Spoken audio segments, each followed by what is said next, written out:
I didn't download that clip. Oh, did I make a note for it? Man, because I got a lot in here. We're going to be here for a minute. So again, if y'all tap out, tap back in, that's cool. I ain't tripping because I wrote a lot. I'm going to read Romans chapter 8, verses 3 and 4 in the King James. For what the law could not do, in that it was weak through the flesh, God sending his own son in the likeness of sinful flesh, and for sin, condemned sin in the flesh, that the righteousness of the law might be fulfilled in us, who walk not after the flesh, but after the Spirit. So again, even in Romans, they talked about that. God's calling, what he was chosen to do, was come through and take on the sinful nature of the flesh,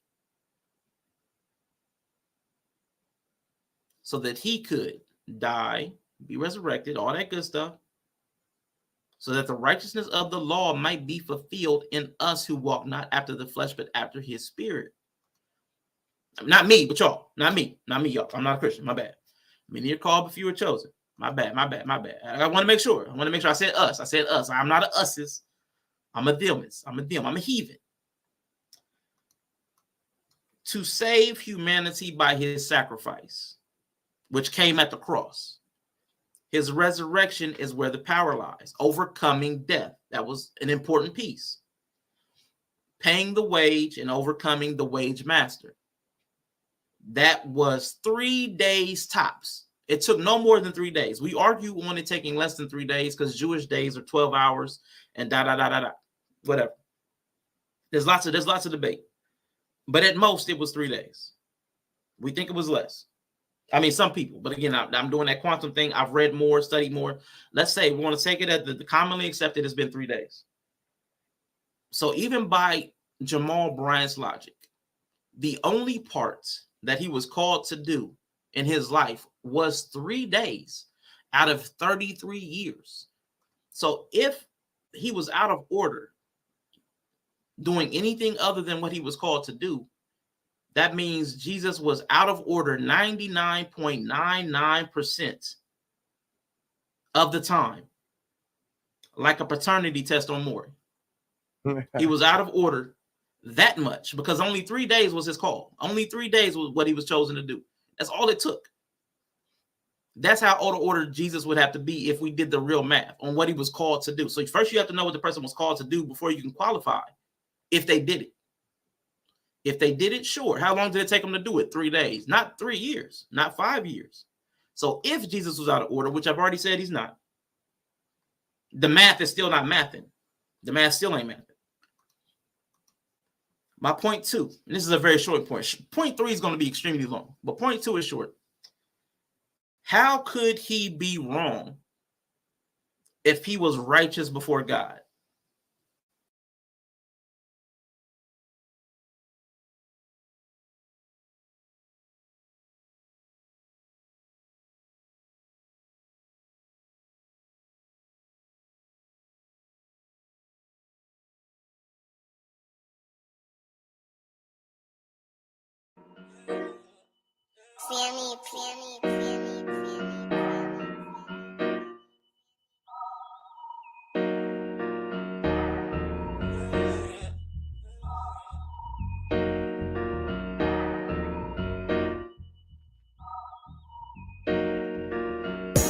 Dear God, please don't let me relapse and return to the evil that men do. Father God, I pray and ask that you help me to have mercy on others the same way I would want you to have mercy on me. Father God, I also ask that you help me to be quick to forgive and slow to get angry. Amen, amen, amen. These young dudes out here don't respect shit until you put the barrel in their ear and let the text spit. I just might catch a case on my next hit, remove their whole face on some special effect shit. So show respect, Drake, or I'ma have a flashback. Digging through the dresser like fuck it, where my mask at? The mash back with the banger and damage shit and say fuck everything I learned in anger management. Hop back on some east side manage shit and push a nigga's top back when I let the cannon spit. Start planning shit, premeditation. I'm in love with the streets again, rededication. Casket or cremation when I shoot you down. I was built for the smoke like a hookah lounge. I keep big shit that sound like a bazooka sound, and I shoot quicker than ain't gotta be a hoop around. Dear God, please don't let me relapse and return to the G-Ride with 3 straps. A ski mask with the case, squeezing keys apps, spraying everything from a nigga's brain to his kneecaps. Dear God, please don't let me relapse and return to the G-Ride with the 3 straps. A ski mask with the case, squeezing keys apps, spraying everything from a nigga's brain to his kneecaps. Gun on me, it ain't never for show, homie. I'm far from a bully, but I'm never a hoe. Get out of line, my Beretta will blow. Real talk, we can take the beef wherever we go. I bring it to your front door like I'm Uber Eats. I guarantee you listen up when this Ruger speaks. Plus I maneuver through these streets like a ghost, and I'm handy with the heat. I cook a nigga like a roast. On me, homie, this is not a boast. I will still come through, boy, and stop a nigga's post. Play him close, man, Eric will ease it. Quickly off the waistband, man, and Eric will squeeze it. Leave you niggas laid out dead or paraplegic. Niggas playing in these streets while I'm very strategic. I come to your house dressed like the gas man. Shoot you 9 times, leave you stretched by the trash can. Dear God, please don't let me relapse and return to the G-Ride with 3 straps. A ski mask with the case, squeezing keys apps, spraying everything from a nigga's brain to his kneecaps. Dear God, please don't let me relapse and return to the G-Ride with the 3 straps. A ski mask with the case, squeezing keys apps, spraying everything from a nigga's brain to his kneecaps. I don't put shit on Facebook, I just holler in person. Put the pistol in your mouth while you holler in person. All that shit you kept rehearsing and put on your live, got your clap with the big 4-5. You bitch nigga, if you tell me to pull up, I'ma do that. That nigga who was whooping, first nigga that I shoot at. Ski mask on my face, bystanders be like, who that? I ain't with the talking, bitch, boy, I thought you knew that. Leave his brains where my shoe at and bounce like I'm on a trampoline. Leave you laid out, nigga, like you camping on the scene. If you want something sweet, grab a peach or tangerine. Niggas won't smoke, well fuck it, I'ma let them handle steam. AR with the beam, you see the red dot? We tug on this trigger, nigga, it'll make your head pop. Blood pouring down to your shoes, call it Red Sox. Your brains hanging all over your shoulders like some dreadlocks. Expect the gang of dead off if they ever cross the line. The Lord said in the Bible, no revenge is mine. So I'm just trying to find a righteous path between the two. Before I lose control and do the shit I used to do. This being humble shit is new. I'm trying to turn the other cheek, but I ain't never been a bitch, so watch your mouth when you speak. Your mercy's what I seek, so I pray on bended knees. Don't let me get the K with the extended clip and squeeze. Lord, please. Dear God, please don't let me relapse and return to the G-Ride with 3 straps. A ski mask with the case, squeezing keys apps, spraying everything from a nigga's brain to his kneecaps. Dear God, please don't let me relapse and return to the G-Ride with 3 straps. A ski mask with the case, squeezing keys apps, spraying everything from a nigga's brain to his kneecaps.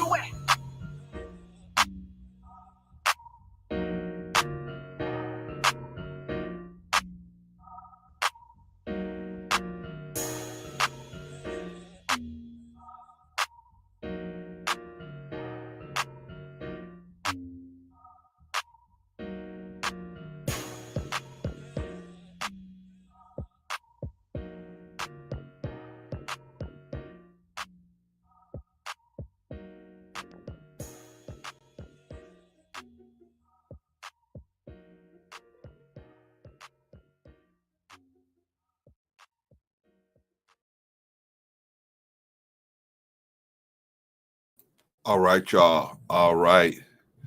I got a little different setup going on right now, man. So you gotta bear with me. And y'all let me know if y'all can hear me well. I'm trying to use a different microphone.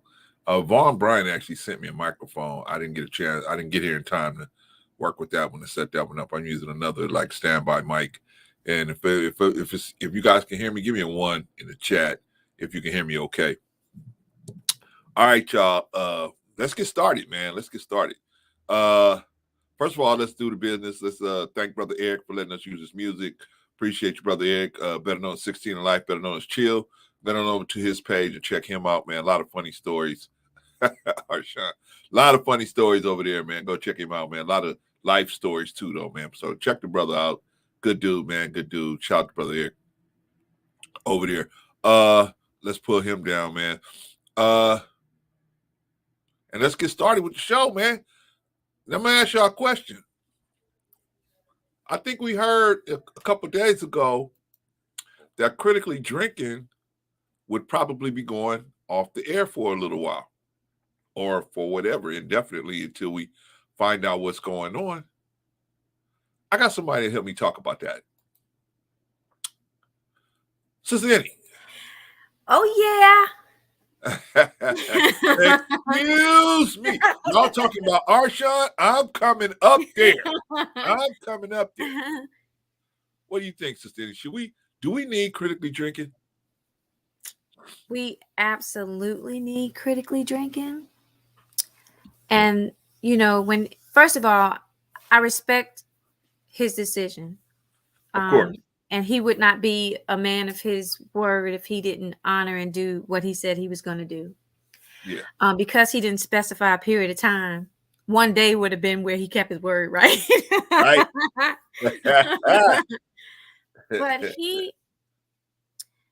I can't remember when I first heard from him. I think I probably heard from him in a chat before I heard from him on his actual channel.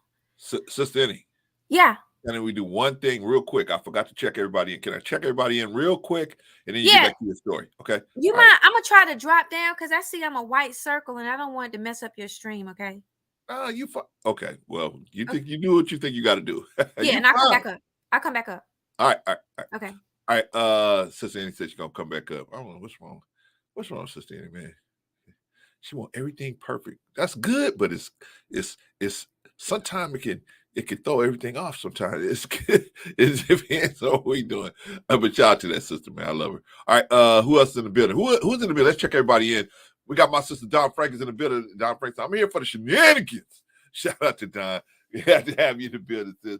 Good to see you. Who else in the building? Risa Neal, our resident sniper, is in the building. Man, I'm telling you, if you're coming over here to play some games, think you're gonna throw some shots. Not today, man. Not today. We got a resident sniper. He is in the building, and you know, I have no, I told Risa long time ago, you got a free hand to do what you want. I trust you. You got a free hand to move how you, and we're gonna work. We're gonna go with what you do. so if you do something, we're gonna go with what you do. So. Risa Neal will not be apologizing for nothing. So I'll just ask you if you want to come back. But shout out to Risa Neal, man. You got to have an enforcer out there. And that's what makes a good channel. Part of a good channel is a good chat, man. Nice, clean chat. So people can exchange ideas freely, man. It's not all emotional. It's just, hey, man, we can have a Discord, but we don't have to have all that emotional, you know how Black people do it. You know how Black folks do it sometimes, right? You disagree with me. Now we got to fight. I'm coming to see you, right? Craziness. We ain't got to deal with all that craziness, man. We got Risa in the chat. Shout out to Risa. All right, who else in the building? Sister Annie's in the building, of course. She's about to be back up here in just 1 minute. Who else in the building? I think I got everybody that wants to be checked in. Oh, we got the man himself in the building, Arshawn. But we're gonna be talking about you, brother. We may bring you up. We may. We may shoot you a link and bring you up. I should have shot you a link. Damn it. I'll do that while we're talking. Who else? Let's see. Who else in the building? We got Von Bryant in the building, man. Von Bryant, man. Very generous cat, Von Bryant, man. Sent me a whole microphone set up. Probably cost about $100. And he just sent it to me like it was, Christmas card or something, man. Shout out to Von Bryant. Good dude, man. Good dude, man. He's in the building, man. Who else in the building? I think that's everybody who wants to be acknowledged at this point. Okay, let me bring my sister back up here. Sister Annie, can you hear us? Yep, I'm back. All right, you back. All right. Now you was telling us about the first time you listened to Arshawn. Yeah. He is. Sometimes when he says things, I'm trying to figure out how one person can have that much wisdom. He's very calm. Like if you watch him, you wouldn't know if he's mad about something, frustrated, happy, or whatever when he's listening to you. And I don't know about that. I don't know about that. Maybe you, because you're so nice and sweet. But the rest of us.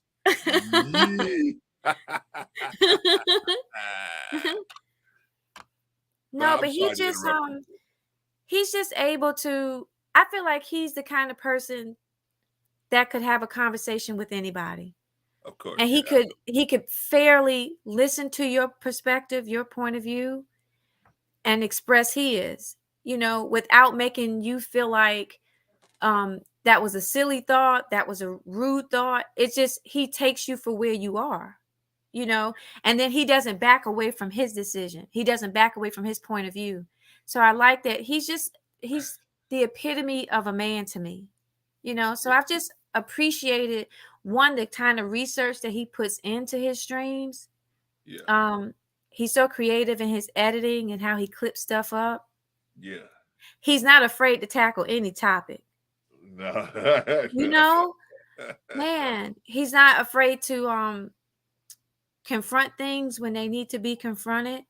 Yeah. But he's never appeared to be somebody that got caught up in the number of people in the chat, how many subscribers that he had. Like, not his research and him giving his all, it never mattered about the number. Yeah, that's one It thing. was the message and the lesson he was trying to teach, or the behavior that he was trying to put a spotlight on.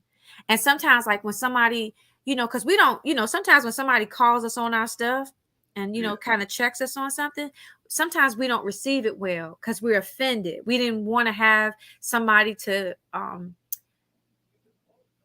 see that we weren't our perfect self. Right. And his thing is, hey, look, I ain't judging you, but I got to just put this mirror in front of you, Right. And a lot of people can't take that, but you need that.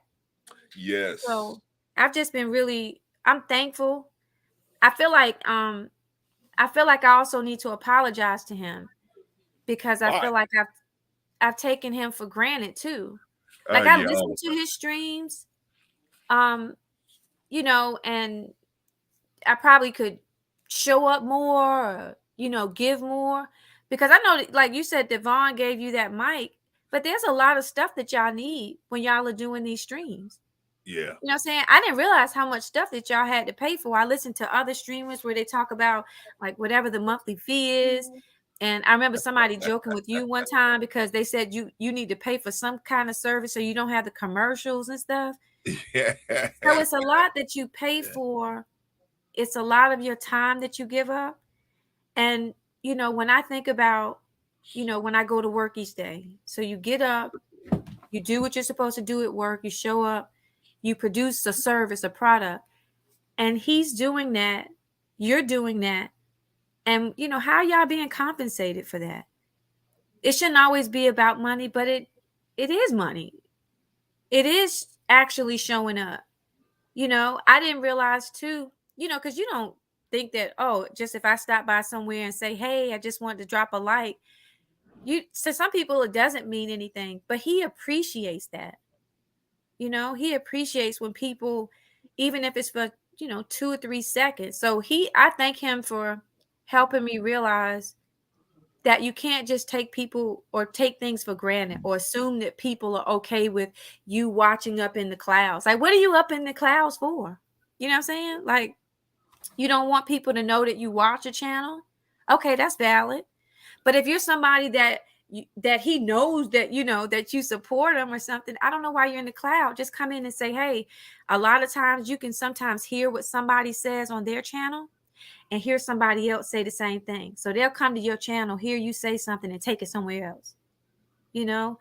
So, but I really appreciate him. He has truly helped me to be a better me, to think differently, to be more open-minded, to like just kind of get myself together. Him stepping away, and I'm sorry I'm rambling, but him stepping away also is a lesson. Yeah. His lesson is when he's present and when he's not. It's okay. You know what? I've checked some things out and I realized that I have to pay some more attention over here to some things in my life. Yeah. But when I looked at what was evident to me, because it's tangible for you to see how you're being supported, right? Because your numbers, the watch time, you're able to see how people are supporting you. So if you take a look and you're seeing, oh, okay, I see that, people say that I'm a benefit, but their actions aren't showing it. Yeah. Well, sometimes you got to miss people so you can appreciate them more. Yeah. Yeah. So I respect that he's doing it. I'm just going to absolutely miss not hearing from him, because I can just go back and watch his streams. So I'm not going to be void Oh, of. he might scrub them. So you don't He know. better not. No, we're gonna have a real problem if he does that. It's gonna be major. I'm gonna have to fly to Ohio, right? No, but if he never did another stream, he has done the world a service by the ones that he has. Definitely. So I want him to be the best him and do what he needs to for himself. Yeah, absolutely. And it's just me being selfish that wants him to, to be too. here, to be current, Yeah, me too. But what about so when's the first time that you heard him, or what was it that made you grow to respect him the way that I hear and know that you do? Wow, it was many instances.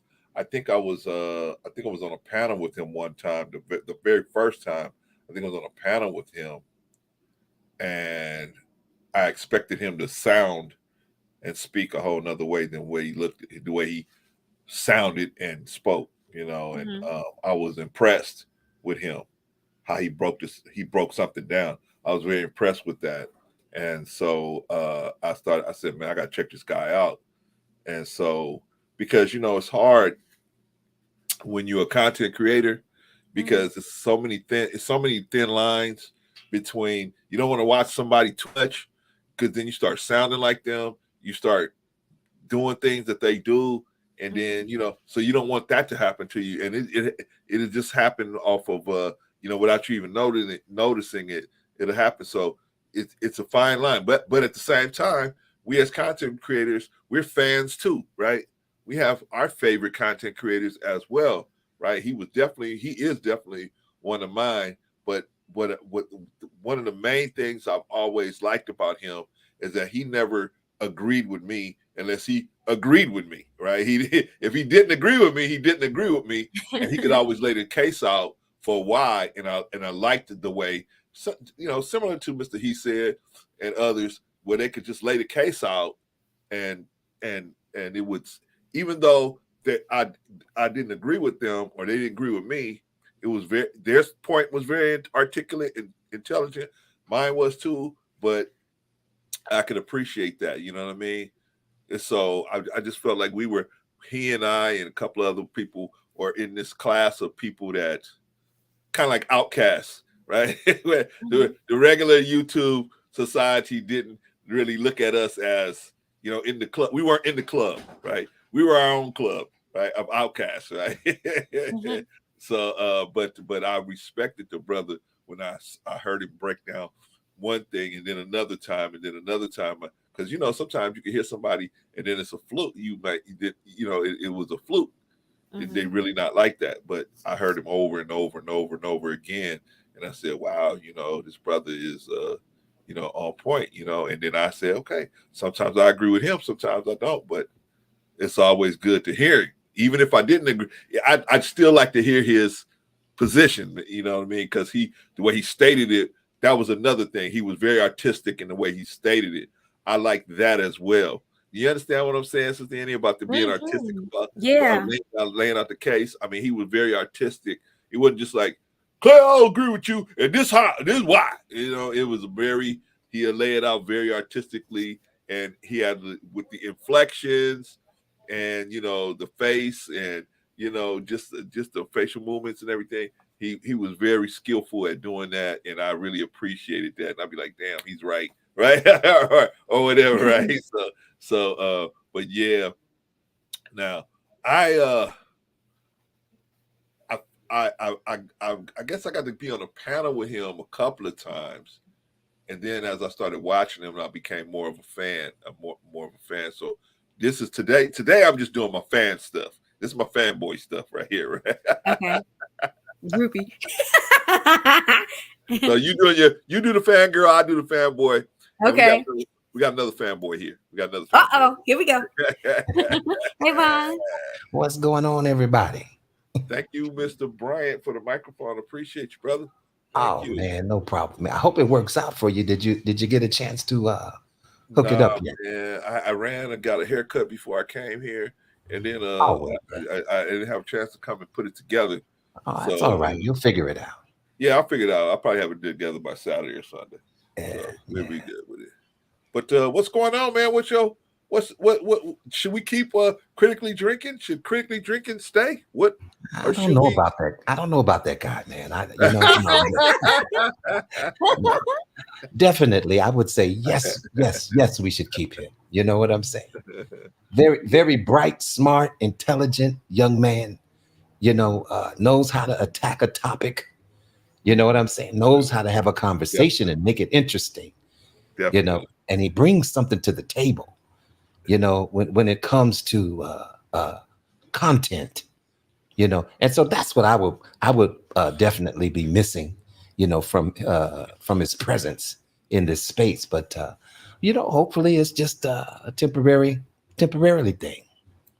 I got a funny Arshawn story, man. It's so funny, right? So Arshawn and Rico, they decided to part ways as far as working together on a podcast, right? Uh-huh. And so I started working with Rico, right?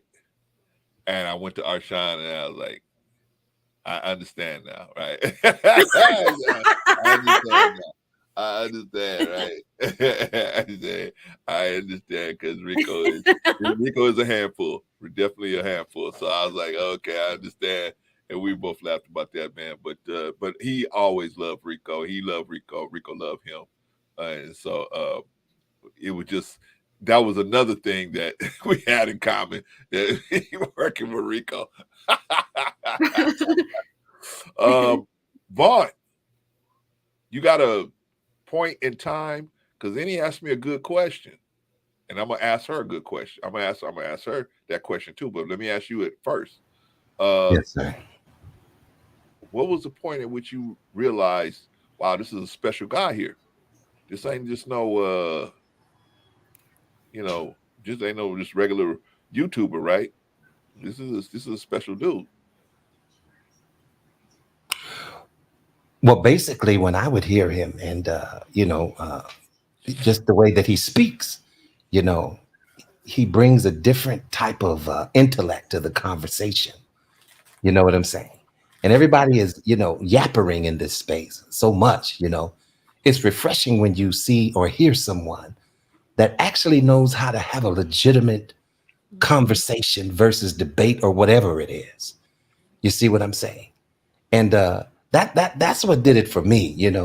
I've learned a great deal just from listening to some of his concepts, some of his philosophies. You see what I'm saying? When you have an open mind, you can learn a lot of things. Right.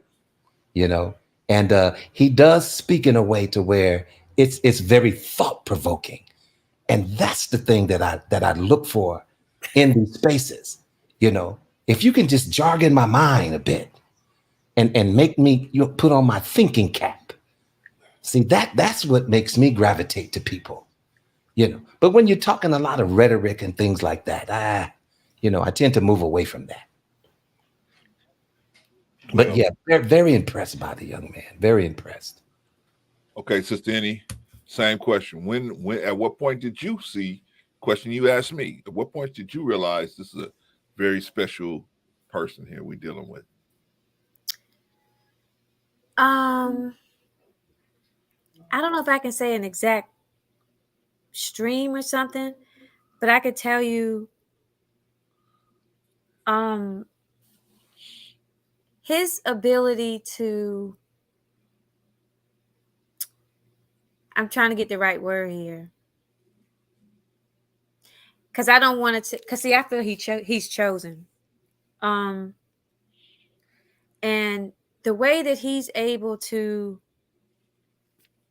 take God and because I gotta make sure I'm not blaspheming when I'm saying certain things too. So it's me checking with the Holy Spirit, y'all.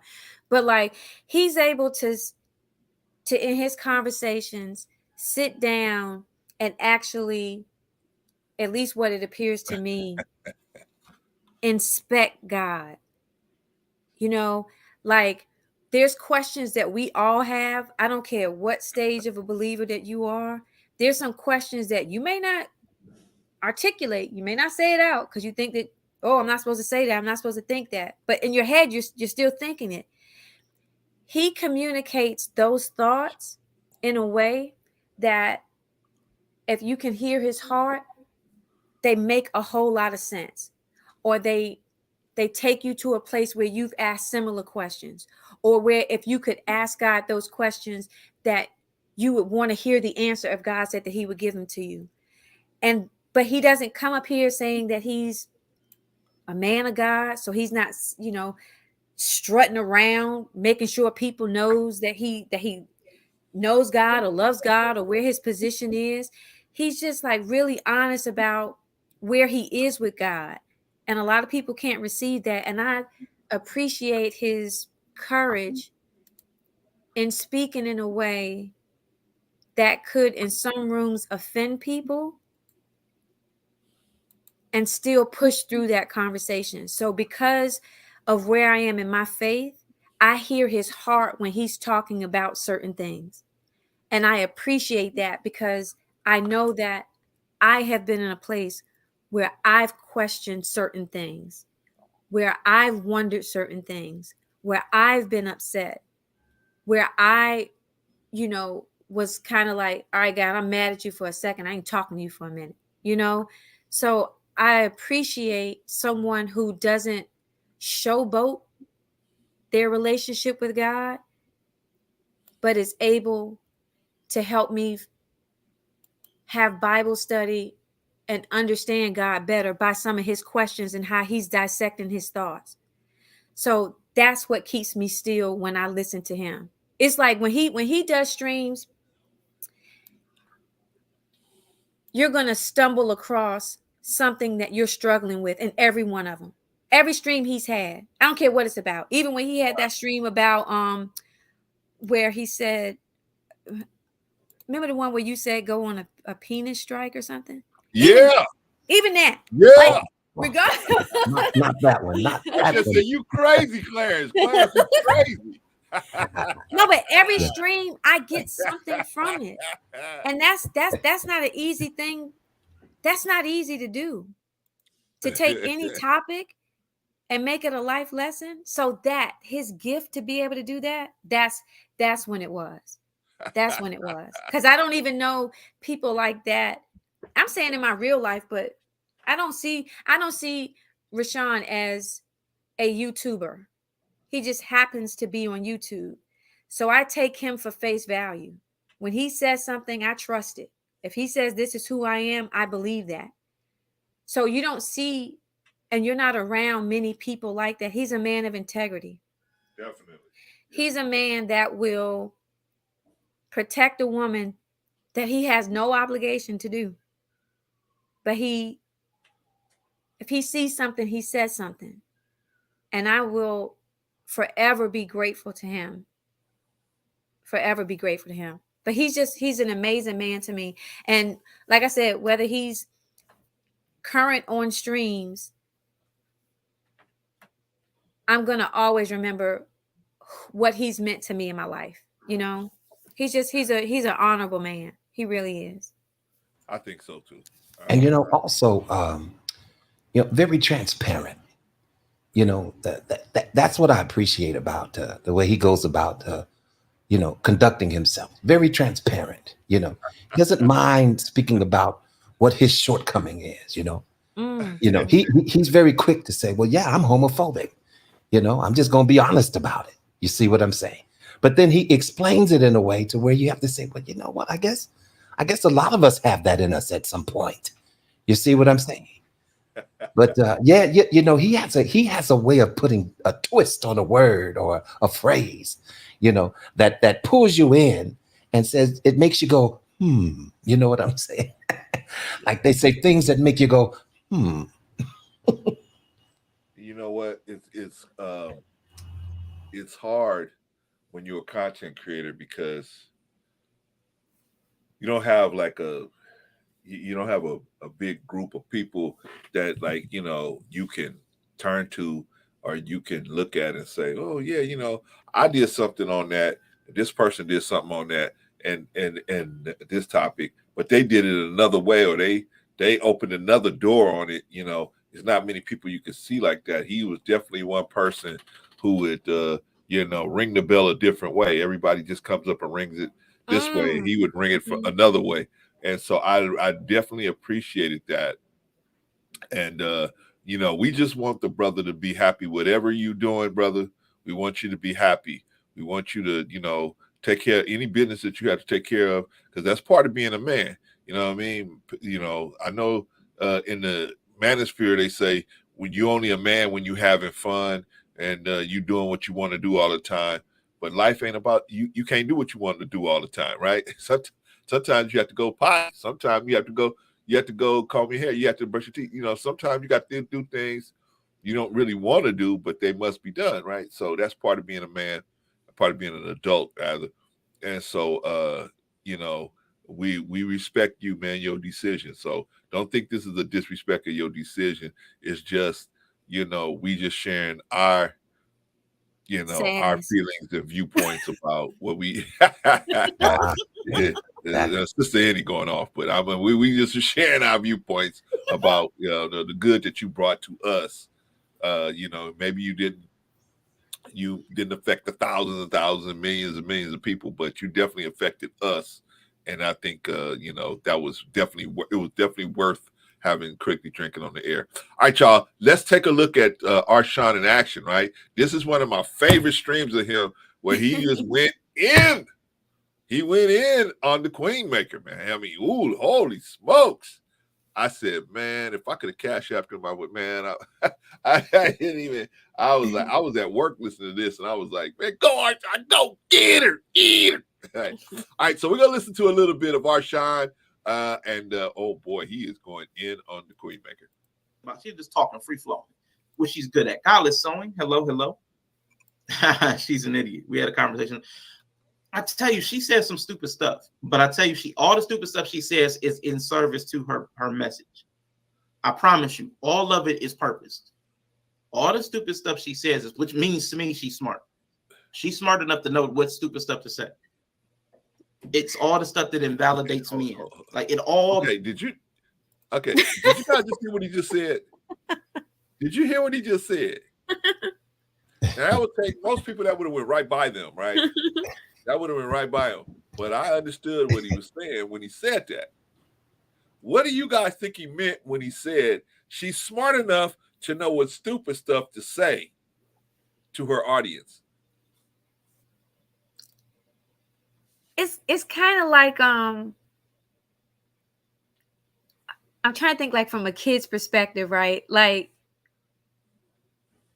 when you know that you want somebody to give you something, you'll say something that will wait, that's not a good example.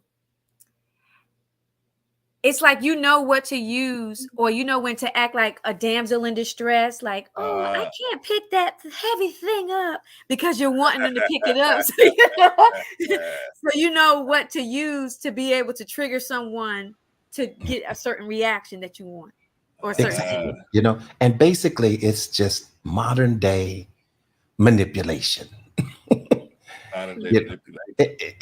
That's what she does.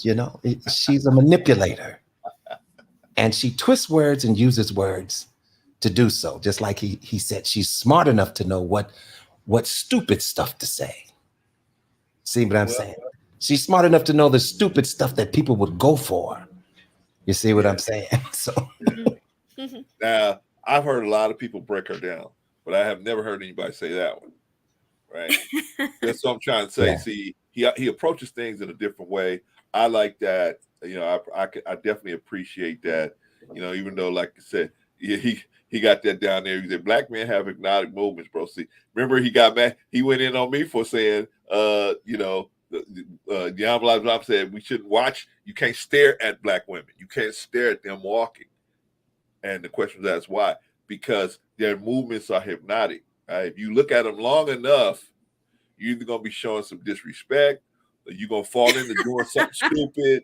You're gonna lose yourself, because now you're not in control of yourself no more. You ain't even have the self-discipline to not just, look at the sister too long, and you get caught up. You can get caught up in it, right? So he said, don't look at them too long, right? But but like he was talking to us savages, right? But Arshawn pushed back a little bit on that one, right? Mm-hmm. So I always appreciated that, man. We never had no like. Now, did I ever see Arshawn get upset? Woo! I seen him go in a couple times. I've definitely seen him go in a couple of times. So I can definitely say that. A couple of times. There's a couple of YouTubers I seen that got the what they call it, the business end of the shoe. You know what I'm saying? So I was like, woo. But I mean, eventually it calmed down. Everything calmed down. You know what I mean? Everybody just went their separate ways. But definitely definitely not dealing with no pushover. All right, so let's get back. This is Arshawn talking about the Queenmaker. Says the Queenmaker's so smart, she knows what stupid stuff to say. That's what makes her smart, right? So you can use your smartness for wickedness, right? You can use your smartness for evil purposes, right? They got dark web out there. They got people that can write code, that can break into Target and Walmart's credit card processing. You can use this intelligence that we're given. We can use it for good and evil, and that's basically what he was saying, right? Anybody before we get started on the see, here's another one. Weaponized incompetence. What does that mean? If he get a chance to come up here, we'll ask him about that. All right, let's continue with this is Arshawn, and man, he's going in on Princella. Magically invalidates men, which is her message. She's trying to remove men from the equation, which leaves her the logical option. Let me see. Oh, I got hit play over here. That's not from my hard drive. My bad. We don't need. He say we don't need you. We built the world you live in.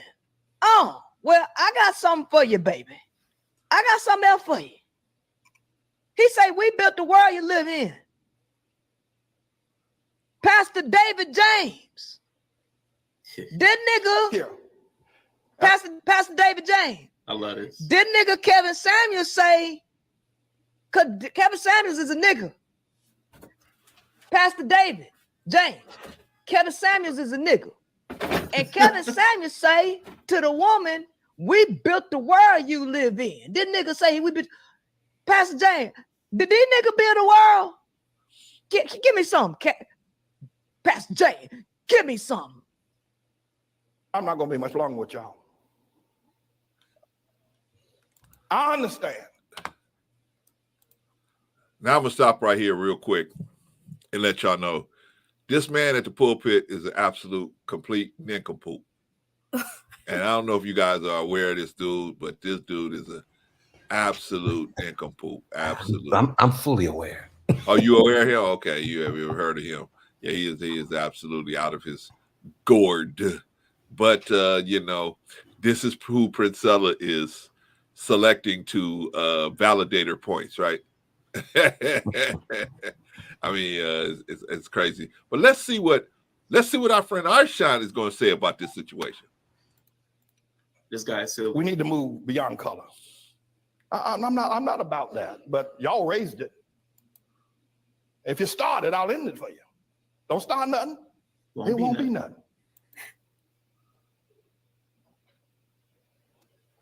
But we got a problem. Black people got a problem. Now we can move to color blindness and always look at the man by the content of his character, never the color of his skin. I'm down for that. You get my vote. Yay and amen. I'm for that. But before we get there, we need white folk. Black people got a problem. And it's a God problem. When black people see the world, I don't care. You can train them. You can train a black man to be a physician. You can train him to be an astrophysicist. You can train him to be a lawyer, but you can't train him to understand the world. He doesn't know. He don't understand the world. He so don't. There's not 2 cents worth of difference between a mass murderer. There's not 2 cents of difference between a petty thief that's locked away in prison than a black doctor when it comes to understanding the world. Listen, you listen. Now, what I do want to give credit for, because Kevin Samuels did like to say that, you know. Okay, hold on, y'all. What do y'all think about that? First of all, we're gonna get to Arshawn in a second. What do y'all think about this dude, David Manning? What he just said, rather. I don't even understand what he just said. Huh? You know, I hate when people generalize and put everybody into one box. Yeah. I have a big fat problem with that. Yeah. You see what I'm saying? What do you mean, all of us? What do you put in all of us in a category? Because if you're doing that, then you would have to put yourself in that category then. Hello? Yes. Yeah. I don't think them guys that do that kind of stuff get that, right? They're always the exception to the rule, right? Brother Clarence, what does he mean? You know, everybody except him. I think that's what the perception is supposed to be, right? Is that you know, I'm different, right? So yeah, this guy is you know, he's an oddball. And but anyway, I'm just trying to show the people that she would use. She used people like him and Charleston White to validate her points, right? These are people that are out of their minds, right? They're crazy. You're gonna use them to validate your points. All right, so let's at least they have something in common, right? Go ahead. Yeah, I mean, you know, and you know, I would be very careful out there if I was a YouTuber connecting my boat to Princella. I'm just saying, I would be very, very careful hooking up with her, because that looks like that is doesn't look like it's too good a business. But what do I know? I'm just an old man, want to ride my motorcycles and kiss my granddaughter on the forehead. What do I know? All right, let's move on, y'all. Let's move on. Let's see what Arshawn got to say. You know, we built the world, but I want to like a sleight of hand. This is like sleight of hand. So the argument that Kevin Samuels was making was men versus women. So that was the demographic. Men built the world versus women. Collective, large collective, and obviously every man didn't build the world. That's not what actually anybody would really think. Every man has not built the world. Every woman hasn't bore all the generations of people. So it's absolute language. It should not be taken quite literally. But now she's flipping that. Say, well, we built the world. Black men didn't build the world. A lot of it is white men. And where that damn money bowl at? So I wanted to start with that real quick, because there's some truth to it. If you're going to change the narrative from all men to black men, there might have been a lot of black labor used in a lot of areas of the world. True.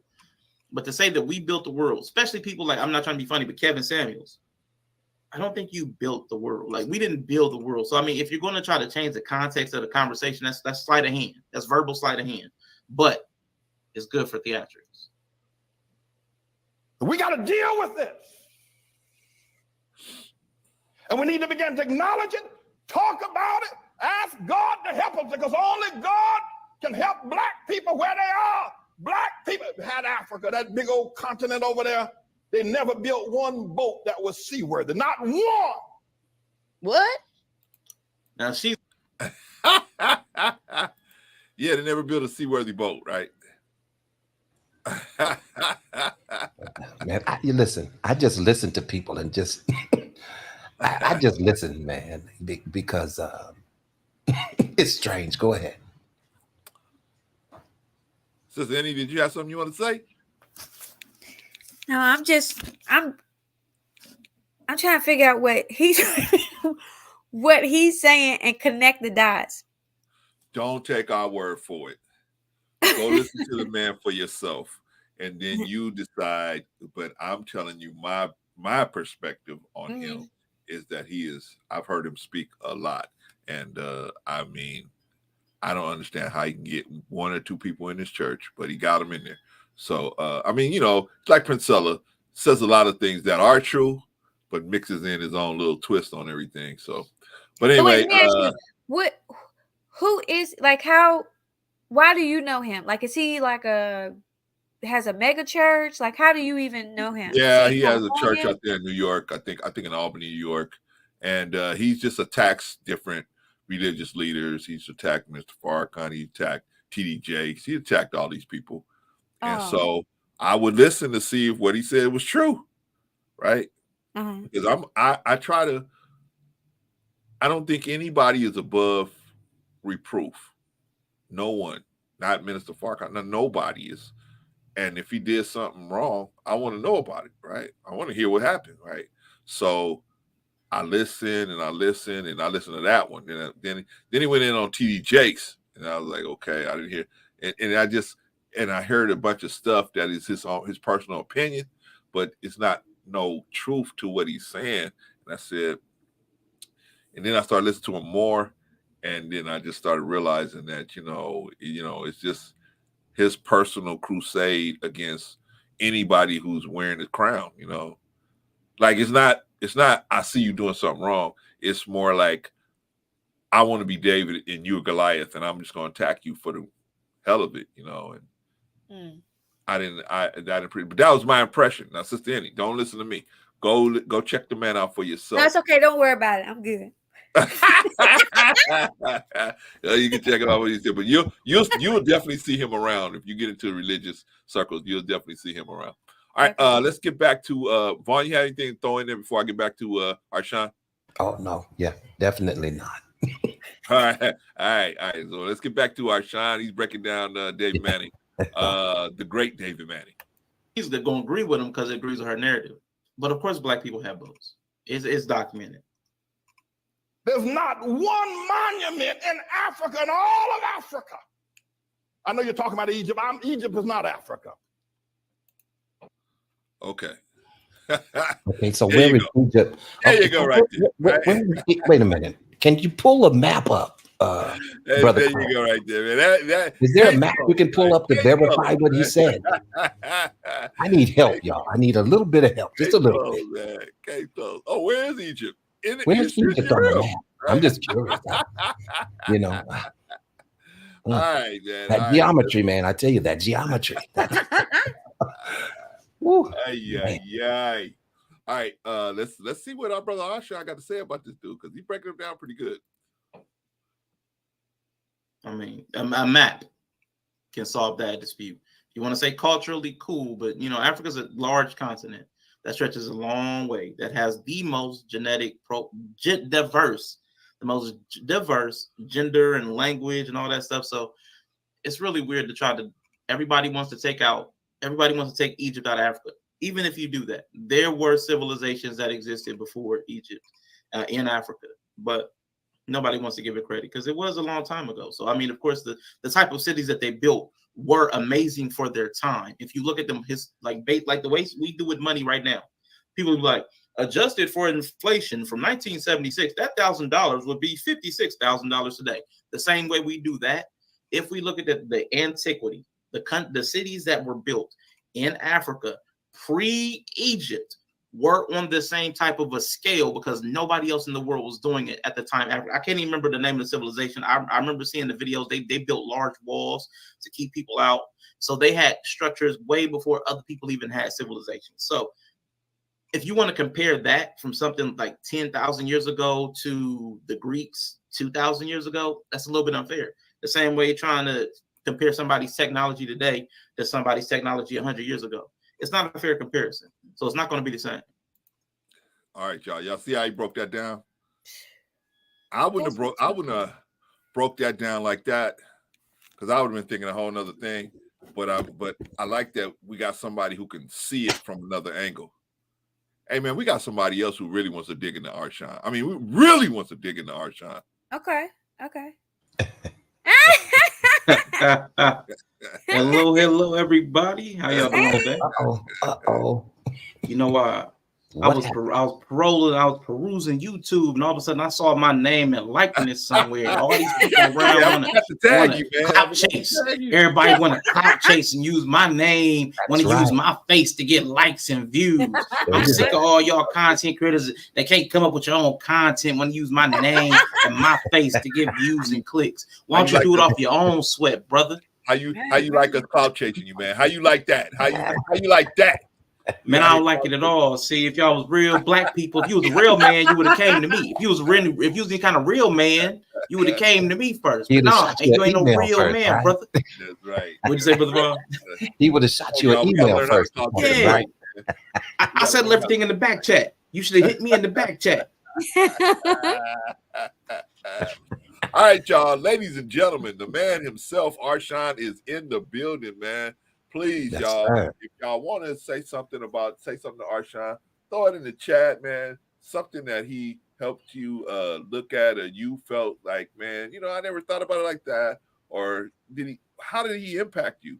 How did he impact you, doing his channel?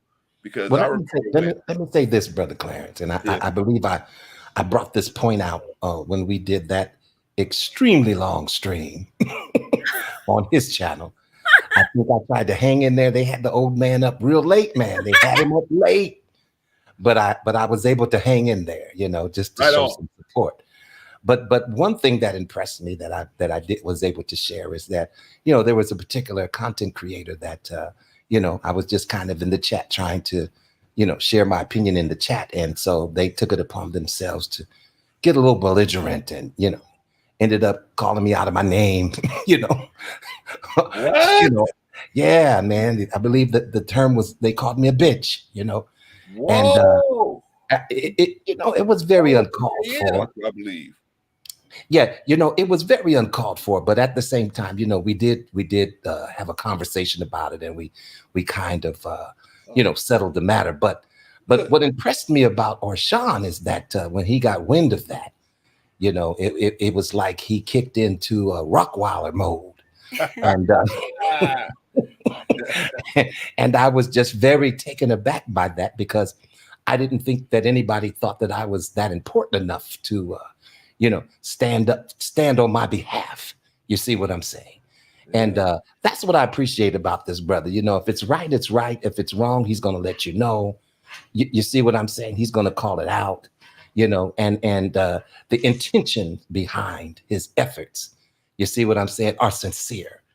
And so, brother, we're going to miss you. But if you make these pop-up appearances, that's okay too. Sometimes there's less pressure in just popping up and popping out. Oh, yeah. We always got a chair for you here.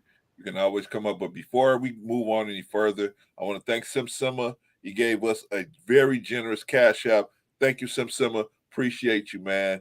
I think Sim is another guy that kind of appreciates all of the content creators, and he's a content creator himself. So, shout out to Sim, man. I guess he thinks you something, man. Put some money on it for you, brother. Okay, y'all. We've been talking. Hey, and definitely, I appreciate you, Sam. Thank you. We've been talking and talking and talking. Let's hear from the man himself. Arshawn, what was your purpose for even starting Critically Drinking? What did you want to have happening? What was your thinking process about? I'm gonna have a show about this. You know how you had that thought process. I want to have a show about this and or theme this way. What was your purpose for Critically Drinking? Honestly, yeah, the truth, it was my very first few episodes. I know one of them was called A Show About Nothing. You'll see a couple of Seinfeld themed items like backgrounds or a title that's pulled from there, or maybe even the thumbnail that has some reference to Seinfeld. Because it was, for me, my idea was it was going to be a show about nothing. It was going to be whatever we wanted it to be. Like, it was just going to be a thing where me and Rico could get together and talk about things from angles that we didn't hear other people talk about it from. Right. So that was the intention of Critically Drinking. Now, as far as me streaming, it was because, I mentioned this on my stream. Other people talked about, you should start a stream. You should start podcasting, because my comments were insightful. So that's why I started streaming. But the Critically Drinking itself, it was just going to be a place where me and Rico could share our thoughts and remove ourselves from, like, I would say, the constraints of working, and collaboration was proving to be difficult in other places. So me and Rico just wanted our own space where we could kind of do things our way on our time. So that's what that was. Yeah, man. Do you think you were able to accomplish some of the things that you're trying to accomplish? Yeah, I mean, because I didn't have, what's that thing? You set the bar low, it's easy to clear. Like, you know, I didn't have any grandiose ambitions. Like, me and Rico just wanted to get together, talk about stuff, and we did that. You know, we did that. So, mission accomplished. You know, so we were good. Well, let me. After that, it was just like, what's next? We talked about stuff, and okay, we kept talking about stuff, and then other stuff happened, and I was like, okay, I should quit. And I was like, well, let me just keep going because I don't want to quit because Rico was doing, like, he was in the beef sector. And I was like, man, I don't want to just quit. And I was like, but it just kept like snowballing. There was always another reason to stay. But when I finally kind of fell out of reasons to stay, like when I ran out of reasons to stay, it was like, okay, that's why I'm here. Okay.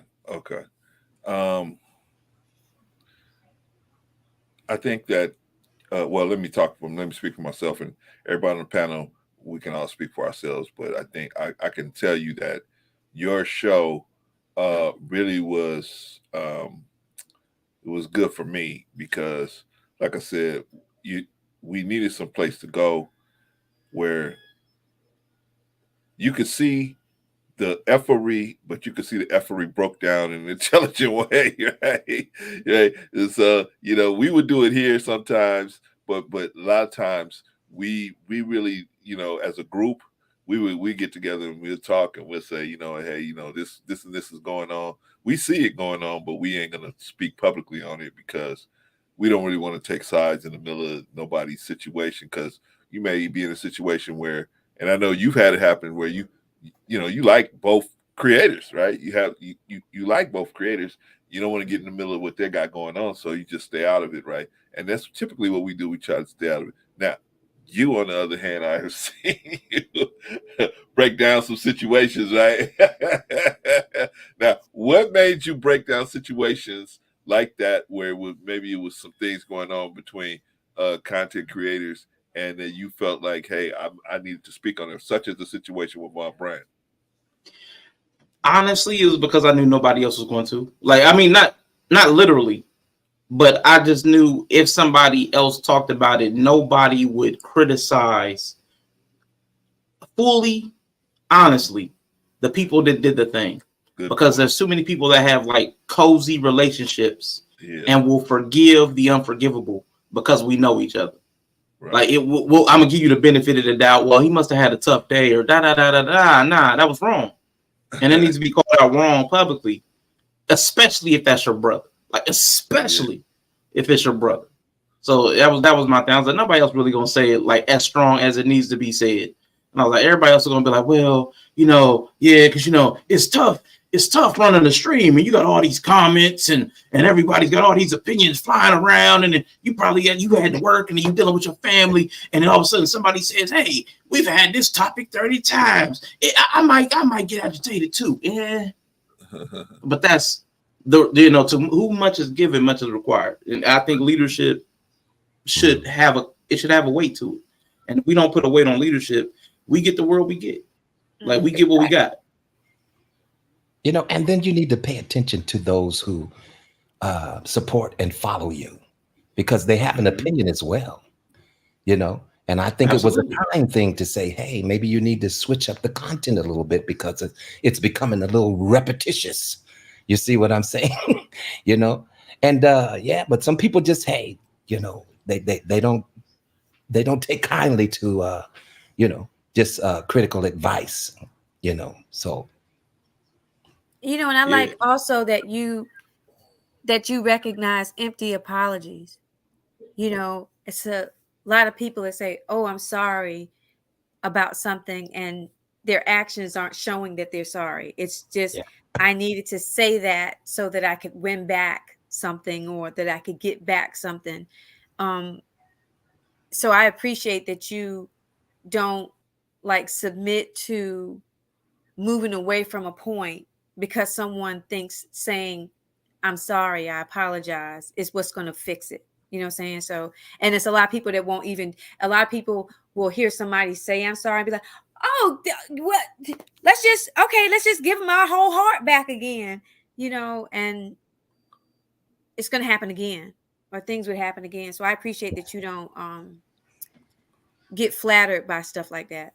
Yeah. Well, let me ask I know this everybody likes to say a soft word turns away wrath, but I know sometimes a soft word is nothing but a saliva bath. Okay, like that's not in the Bible. That was removed when that was removed at one point. That was the follow up to that scripture. Like, okay, that was the follow up. That was the second half of that verse. They chopped out of the Bible because they didn't like it. But I promise you, sometimes a soft word is just a saliva bath. There's just spitting on you. That's all they're doing. I promise.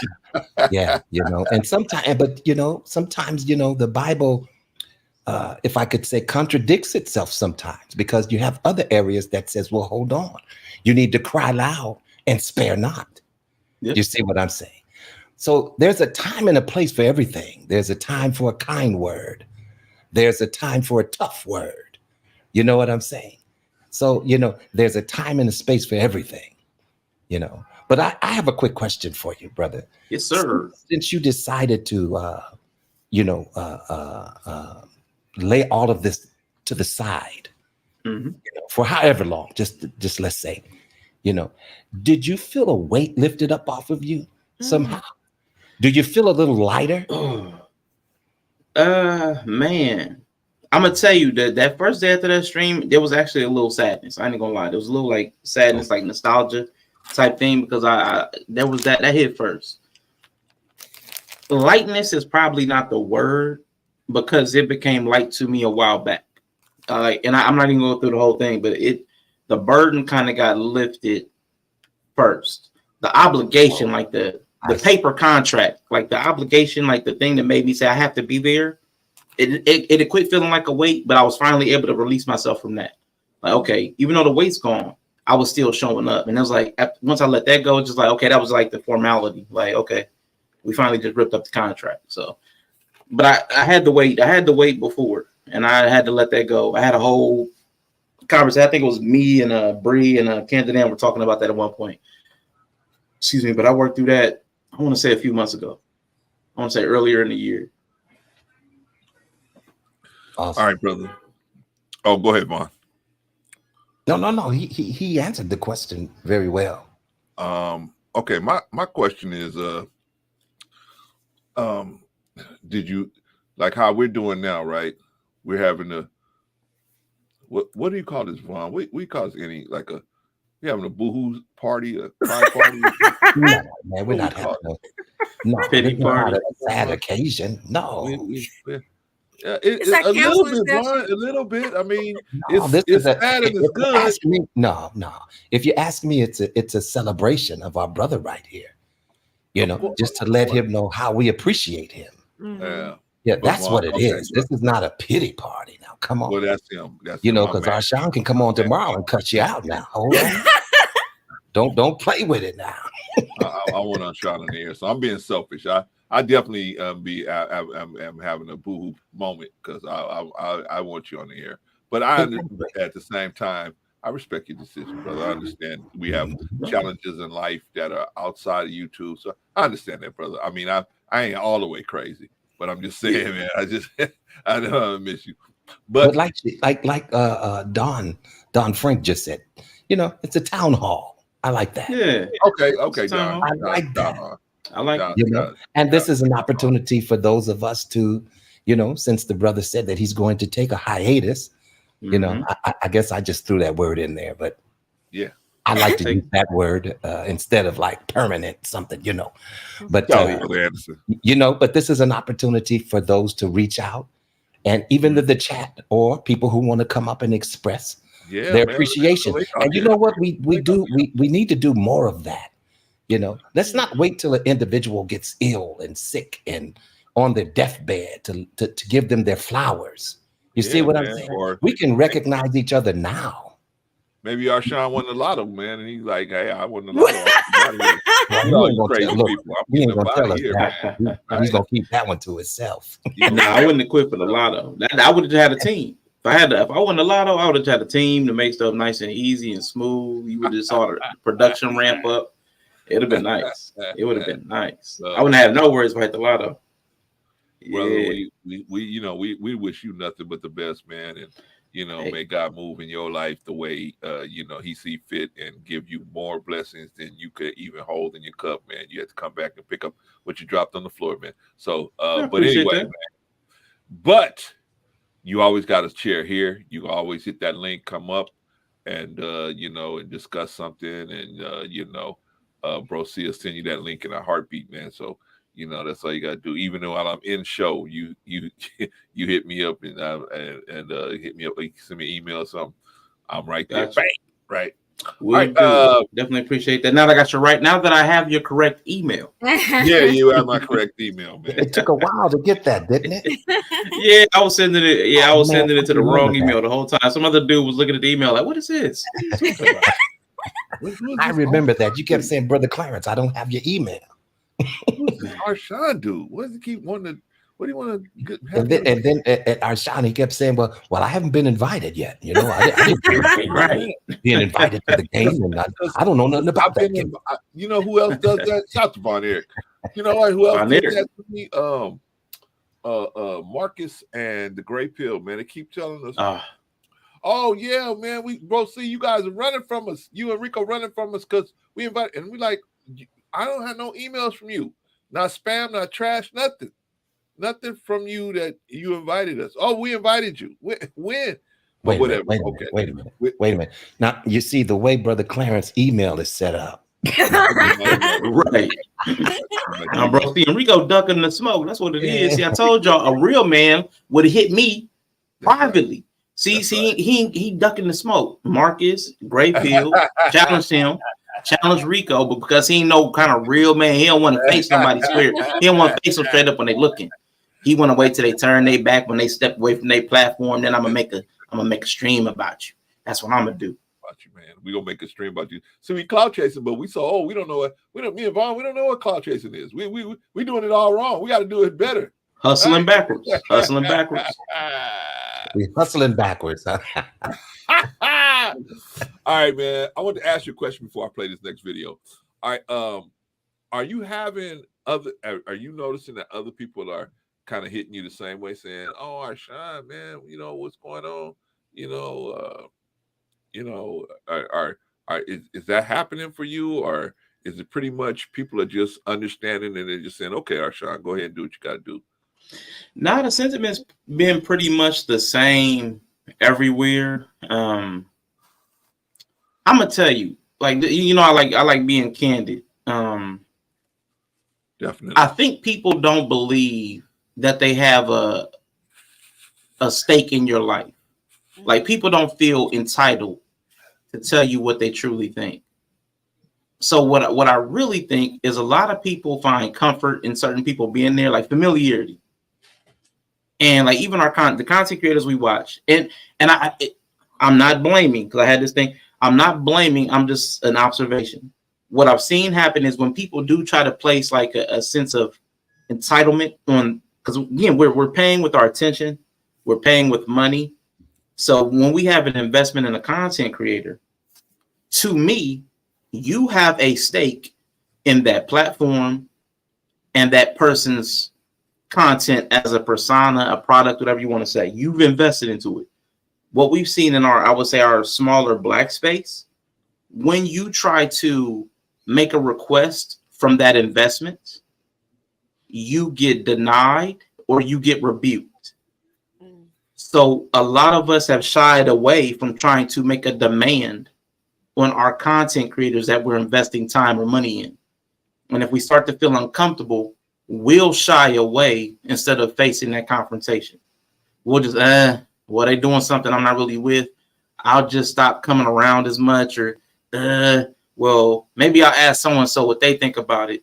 We won't say, hey, listen, bro, see, man, when you said this, I really didn't appreciate it. And I know you've been saying it a lot more on your streams. What is that coming from? Why is this? Is this the path that you're taking your channel? Like, we won't have that conversation, even though we'll be there every day, every stream, dropping super chats, stickers, cash apps, doing moderation for the person. I've seen moderators get dropped from channels because they had a disagreement with a content creator.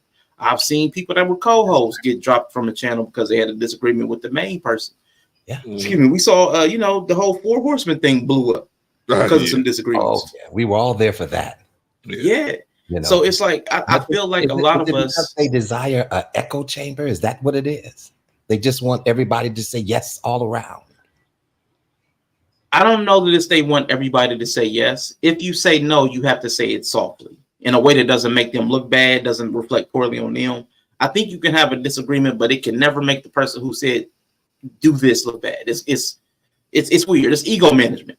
It's ego management. Okay. But it's unhealthy for the space. Like it's unhealthy for the dynamic. Like this space is not built for like you know, we say you give somebody a little bit of power that's never had power. That's what a lot of these YouTube panels have done for people. But this is supposed to be a product, but people bring their like person in an unhealthy way. They don't have the like professional distance. They don't have the detachment to allow for disagreement. I've been seeing people complain like the Keith Lee guy. He was complaining because he was like, if I say all good reviews, people are complaining, talking about like I'm just gonna give all good reviews, and if I give a bad one, everybody talking about I'm hating. 9 times out of 10, the people that are saying that you give all good reviews are happy when you give negative reviews. And the people that are like, don't want you giving negative reviews are happy when you give all positive reviews. We start taking the different groups who disagree with us for different reasons as nobody's happy with me. And that's not true because we just can't see how the audience is divided. So the people that disagree with me for one point do not disagree with me for another point. But all I see is disagreement no matter what I talk about. And that's me personally taking it wrong. That's not me professionally taking it. That's me personally taking it. So there's a lot of that. There's a lot of, I'll say, problems on this side of the camera. As a content creator, us not being well adjusted enough to parse the personal from the professional. Agreed, definitely. Now, so you walk me into another question. What makes you so good at doing that? Because you and I have disagreed, and we just walked away and said, okay, no problem.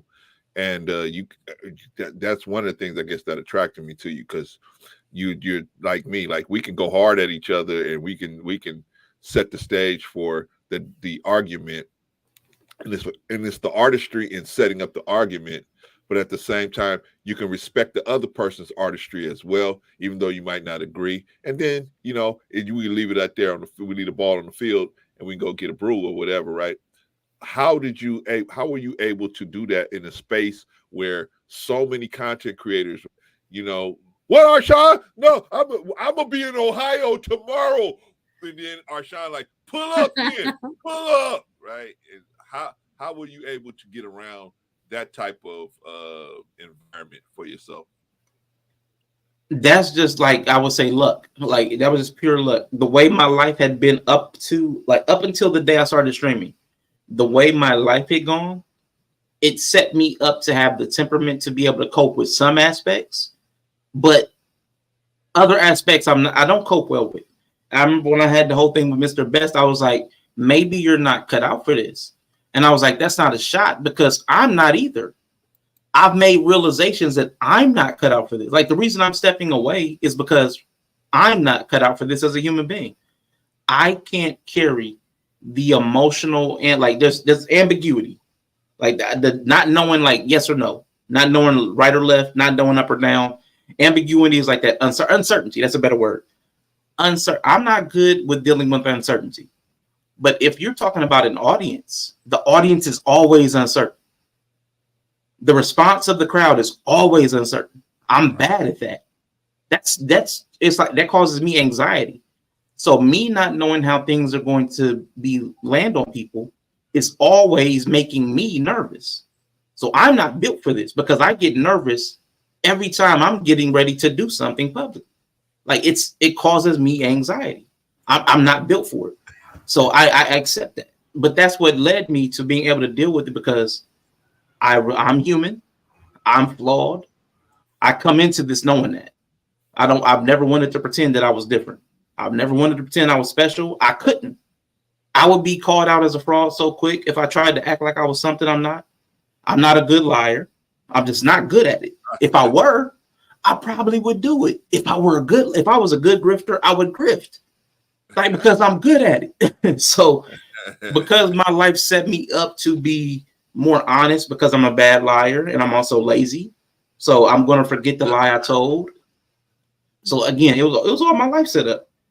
Because I promise you, if I could take it personal, I would have. But what I realize is nobody, none of you, like I have to find a new place to live. Because my apartment complex, when the lease runs out, these people are terrible. They're not fixing stuff. They're trying to break the lease. So there's terrible people. I have to move. None of you is going to find me a place nor pay for it. Like nobody. So why take it personal when nobody here is invested in my personal life? Like nobody here is. But you're invested in my professional life. Like, do we need critically drinking to stay on the air? Because that's how you all know me. So my responsibility to my viewer is my making sure my channel stays true to its ethics. And I play my role in that. But I don't have to take it personally because none of that is my real life. If I have a bad take, nobody here is going to fire me or cut my leg off. Like, there's no real ramification. So why should I take it personally? It would be silly. It would be silly at that point. Right. Wow. And you know what? That's why the thumbnail, it's pinned in there where it says, critically drinking is critically thinking. You see what I'm saying? And you know what, brother? You know what's best. We know what's best for us at times, and we just need to follow that sometimes. If there's a time where you need to shift, and God is telling you to shift, you really can't say, well, I don't want to shift because, I'm going to disappoint this one, or I'm going to disappoint that one, or do you see what I'm saying? It's not about other people at that point.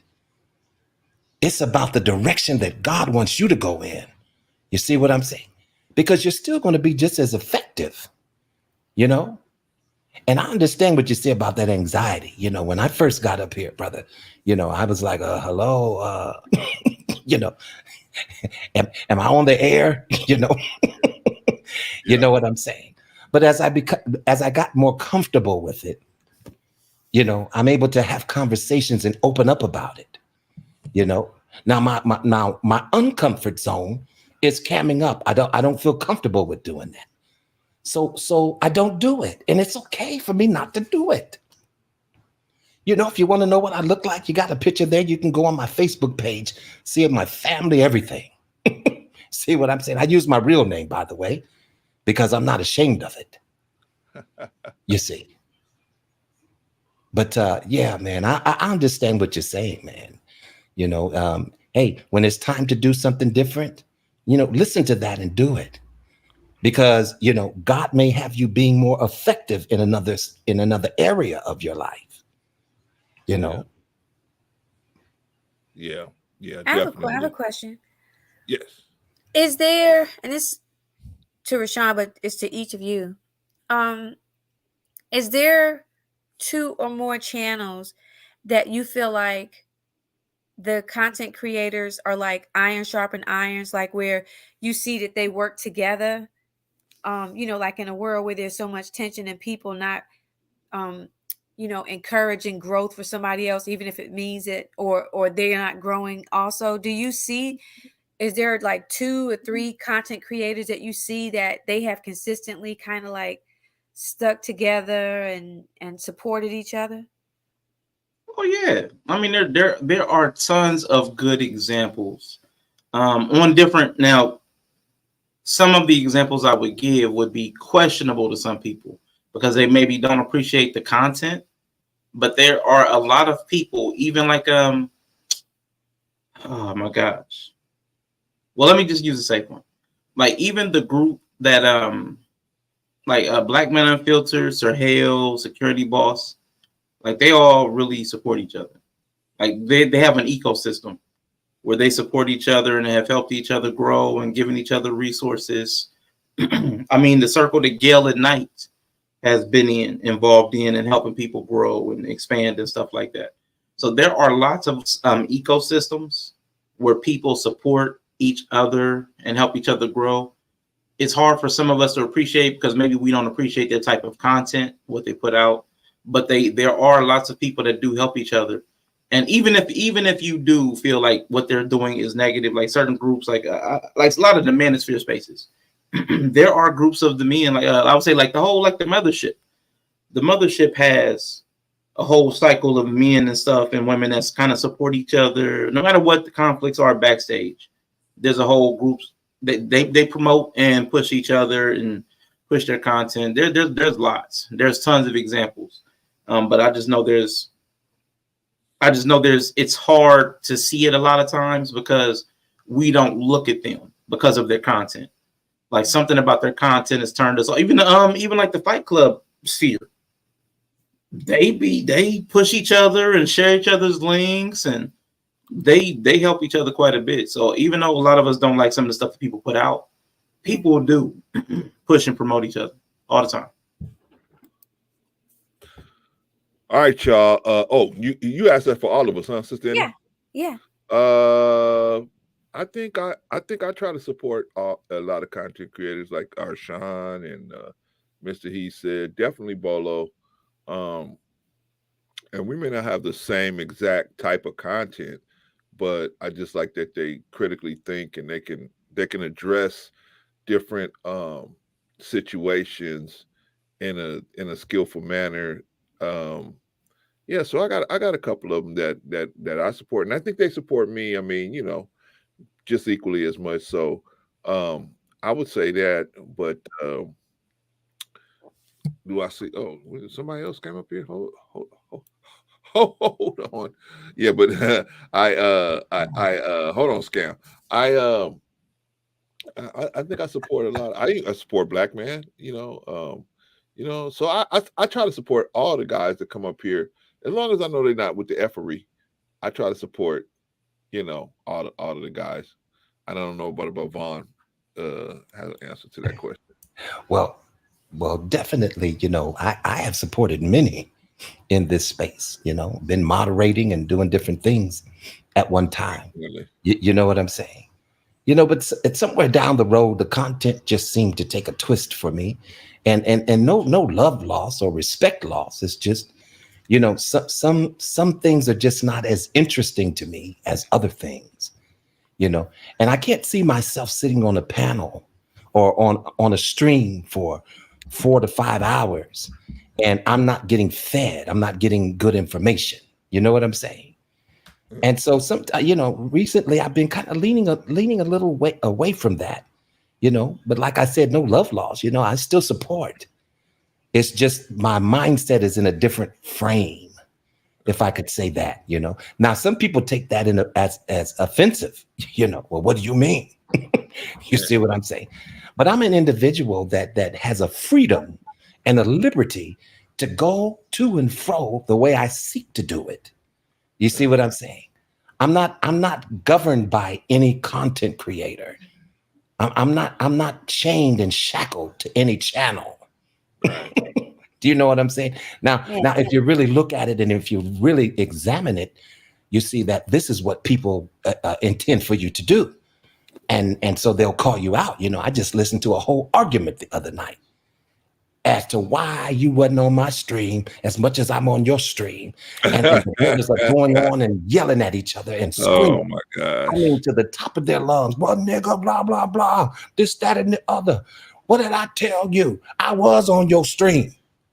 Should I pull up the results? And so these are the type of things that when I see them, I'm just like, nah, I need to focus. I need to focus on something else. Now, it is entertaining because I'm just trying to see, well, how far y'all going to go with this now? Because, that is one of my guilty pleasures. I like ratchet TV. There I said it. We all do every once in a while. Ladies and gentlemen, I said it. But I can't fill my spirit up with that too much now. You see what I'm saying? I can't sit in that too long. You know what I'm saying? Because it has a negative effect. Yeah. That's why I got to keep guys like Arshawn on there, you know what I mean? And, definitely. And, at least show them that, we want him back, and if he has the opportunity to come back, man, he'll come back. Scam likely. Hey, Scam. Do you know what the topic's about, Scam? Actually, I just came on the last few minutes. Arshawn was talking about throwing it in. Yeah, that's basically what's going on. He's gonna take a hiatus, man. He's already done it. He's already done it. So all we have is his catalog for now, unless he pulls that down too. So, and by the way, ladies and gentlemen, yeah, I'm pretty much done too. To Critically Drinking. If you haven't subscribed, subscribe. Go over there and look at the content. There's a plethora of content over there. Man, very, very good content, and that's another problem. That's another problem of a person like him. Is Arshawn. It's another problem that you're going to have is that when you're operating at such a level, like Vaughn said, most people, I would say 70% of the people on YouTube, they want to see the effery. They don't really want to see nothing really being intelligently broken down. When you get to that level of people, it breaks down to maybe I would say 2 or 3% of the people actually are trying to, watch something to, entertain their mind or push their mind to think a little differently, right? And unfortunately, it's hard to find a lot of those people. That number is very small in the Black community, and it's hard because, just being honest, those are most of the people that watch us. It's going to be hard to find that and get viewers and get subscribers and stuff like that because they're not going to really understand the content, right? It's like, what's that movie, 40-Year-Old Virgin? Kevin Hart told the other black dude when they were in the store fighting or arguing with each other, he told the dude, "You're saying a lot of big words. Now I'm gonna take them as disrespect, right?" I think that's what a lot of times happens in the Black community, right? They just take it as disrespect. Oh, when you talking way above me, why don't you talk regular, right? You know what I mean? You like, I am talking regular, man. You know what I mean? But before we play this video, I gotta play this video, man, because Arshawn be going in. I gotta play this video, man. Okay, so what we're gonna do is we're gonna let Brother Clarence, can I just say something? I really enjoy you, sir. But when you say play this video, yes, I've been holding this in for a long time. Okay, I've been holding this in, but now that I'm stepping away, I just want to tell you, when you do these reactions, live or recorded, can you get further than 10 seconds before you stop and talk for 20 minutes? Like, can you play for like 20 seconds, like 25 seconds, like a countdown? Wow. Let it play for 25 seconds before you stop it and give a 20-minute dissertation on the 10 seconds. I'm like, how did he get that much?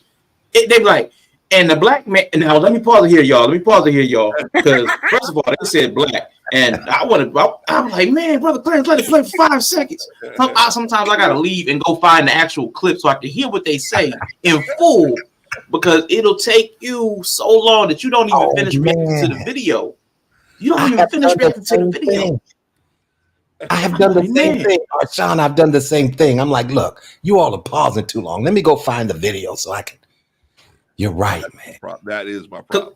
It'll be an hour or two. He'll get through 3 minutes of a video, but it was like this was a 12-minute conversation. I'm gonna react to this 12-minute conversation. He doesn't get any further than 3 minutes because he keeps pausing, and it'd be the long pause. It'd be an hour. He'll talk for 45 minutes after playing 2 sentences, and I'll be like, "Brother Clarence." All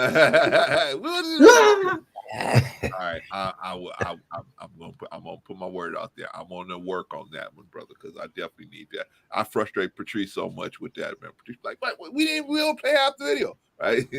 So yeah, we all be behind the scenes yelling at you, but man, you don't hear me yelling at you when I'm on mute, right? I'm like, why are you doing that? Stop it. I take that in love, brother. I appreciate you, man. I did have a kind of a hint about that already. All right, let's get Scam. Let's get Scam, get some comments, opening comments, and then we're gonna play this video of Arshawn. Arshawn, if you're taking hiatus, I don't blame you, because I'm about done too. And that's even as a troll. Because it gets so bad. I mean, here's the deal. The manosphere is a joke. Honestly, the manosphere is more feminine than the women are.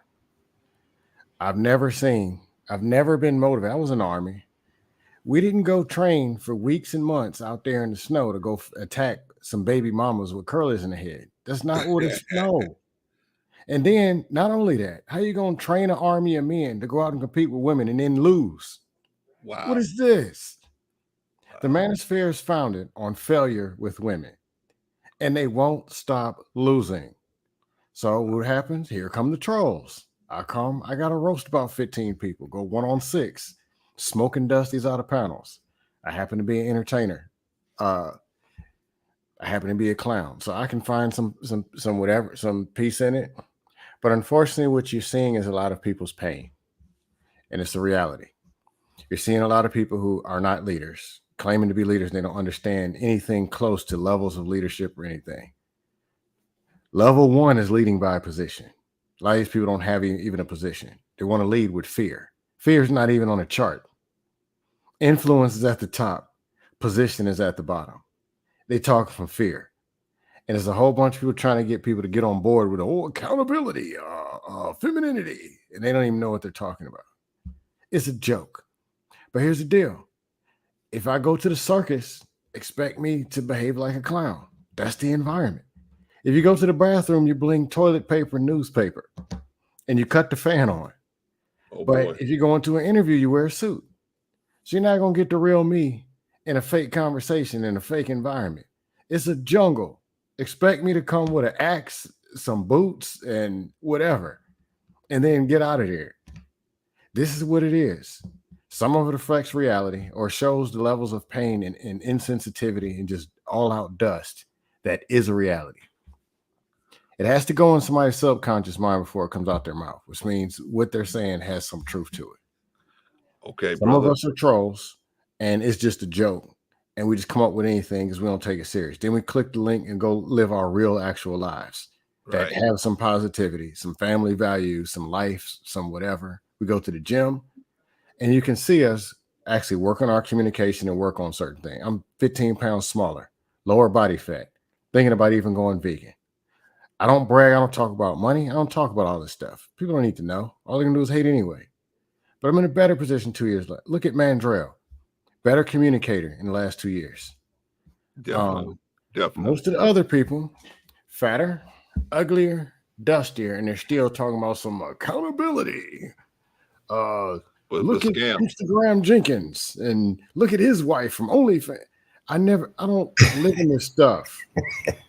OnlyFans. This is a joke. Scam. Scam. Today we're talking about the show Critically Drinking, and we're talking about this brother Arshan over here and the impact he may have had on you. We're talking about him because he's going to take a hiatus from YouTube, and that's kind of the topic of discussion. Okay.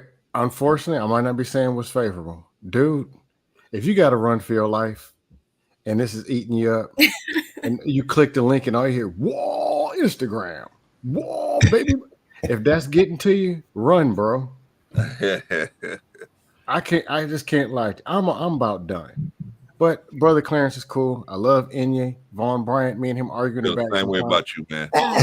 But he's a cool dude. He doesn't know where y'all's heart and y'all's mind is. Otherwise, I don't even usually once I hear something dumb, I just click right back off. Yeah. And go to listen to something that's productive. But if you got to make the run, I get it, bro. I understand. Yeah, me too. Me too. Or do your own thing and run away from them dust panels. They will eat you alive. Yeah, definitely.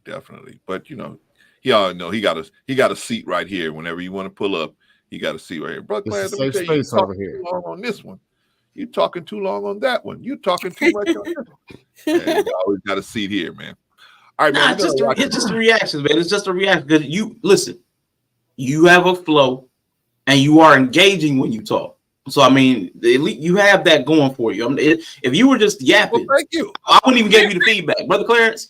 If you didn't have anything to say, like there's some people when they start talking, I tune completely out. I wouldn't even give you the feedback because it's like, okay, they're just a poor content creator, and there's no point in even listening. But you actually have a flow. You are engaging when you speak. So I want to make sure when you do, sometimes you share something that's interesting. We also want to see the same thing that made you interested. That's all I was trying to say. No, I Wait, got you, brother. Rashawn, wait a love second. you for that. I love you for that. So I'm the one content creator that you can sit me down and tell me all the stuff I'm doing, and I'll be like, you know what? Thank you, brother. Appreciate you for that, man. Yeah. I love Wait, you. Rashawn, let me tell you some videos that I noticed that he does not talk a lot through.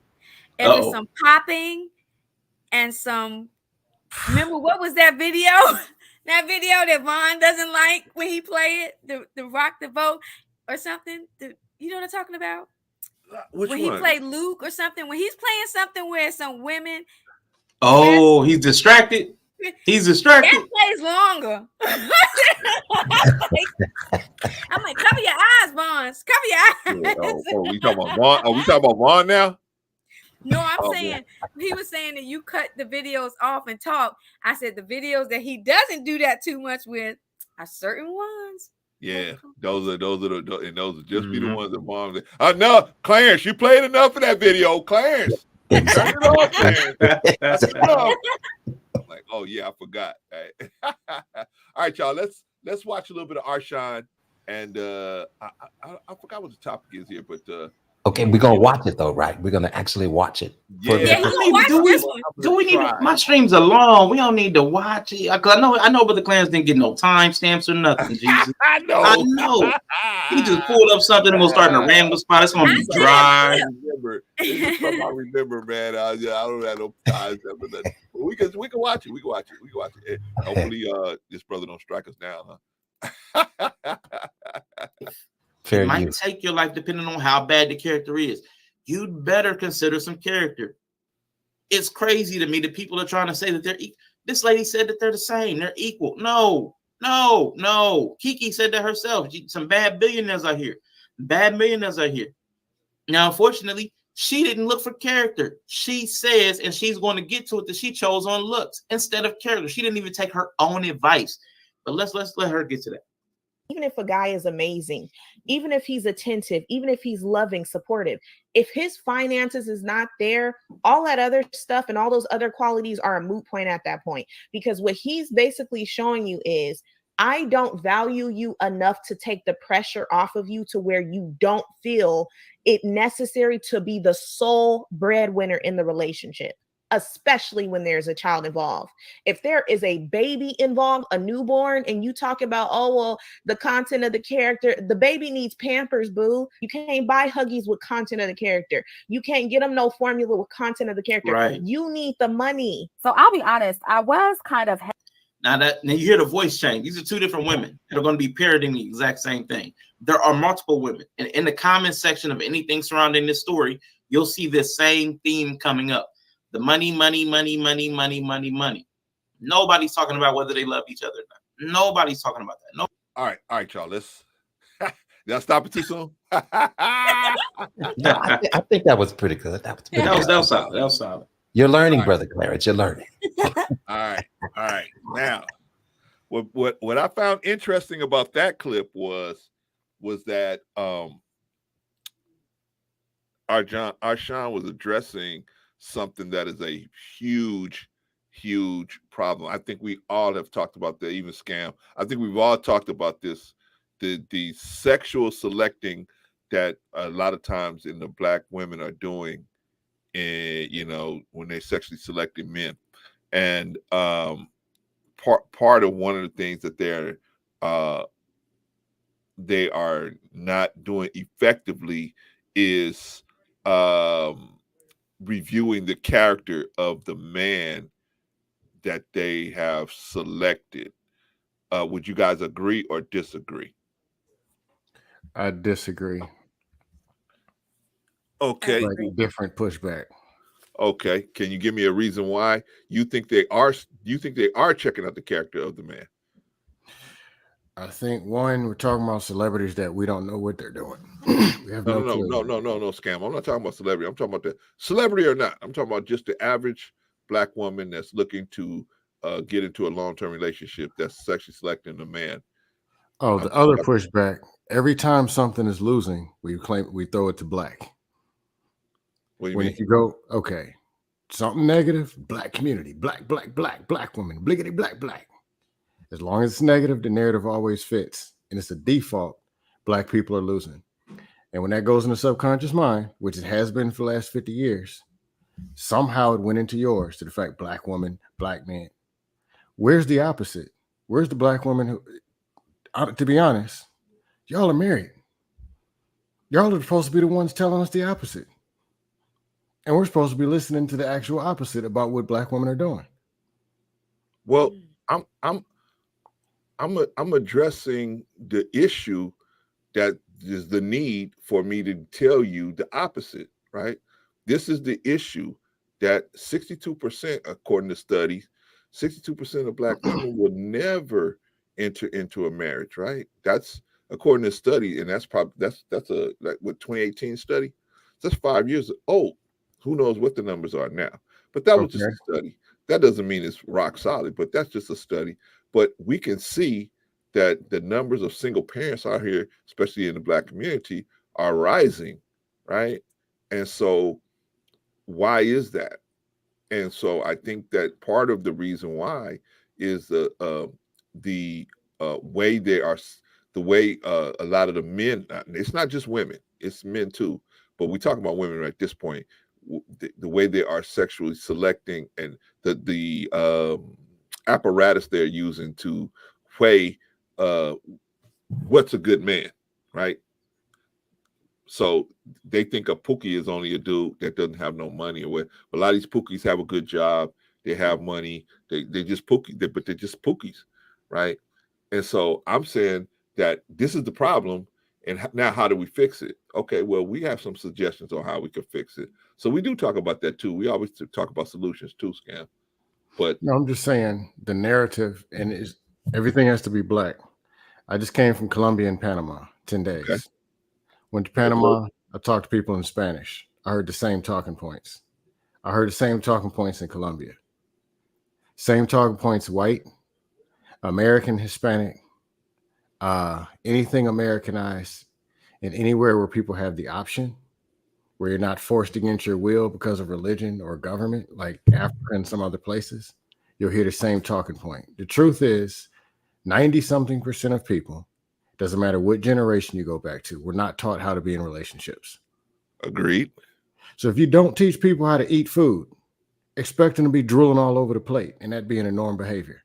If people don't know how to use the bathroom, flush the toilet and wipe it behind, expect bathrooms to smell like death, like public bathrooms you go into. So if people weren't taught to how to be in relationships, communicate, and work with each other, expect this behavior. They're doing what they were taught to do.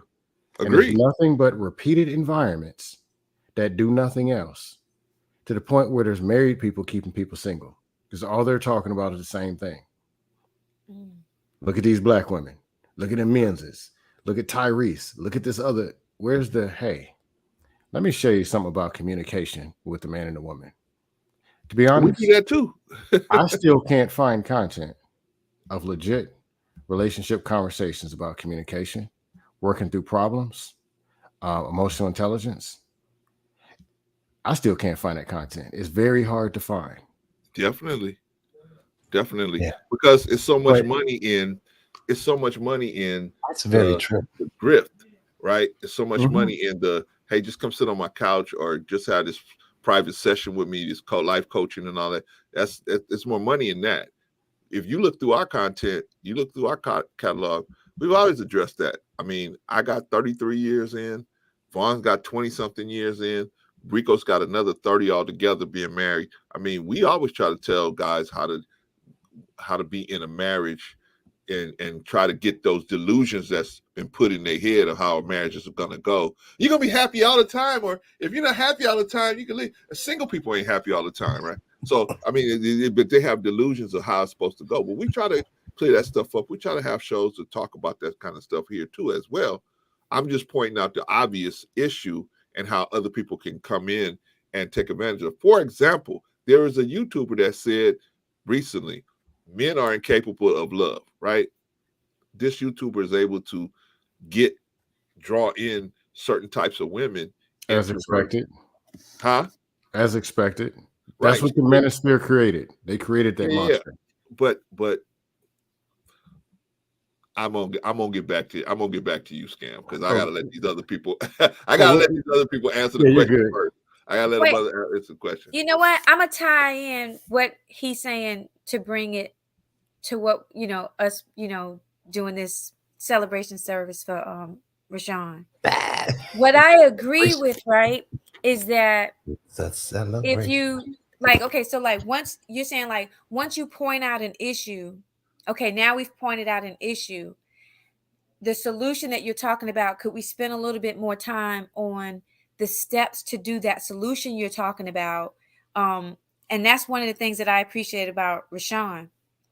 He brings the mirror to you and he says, hey, listen, this is this behavior and here are these steps.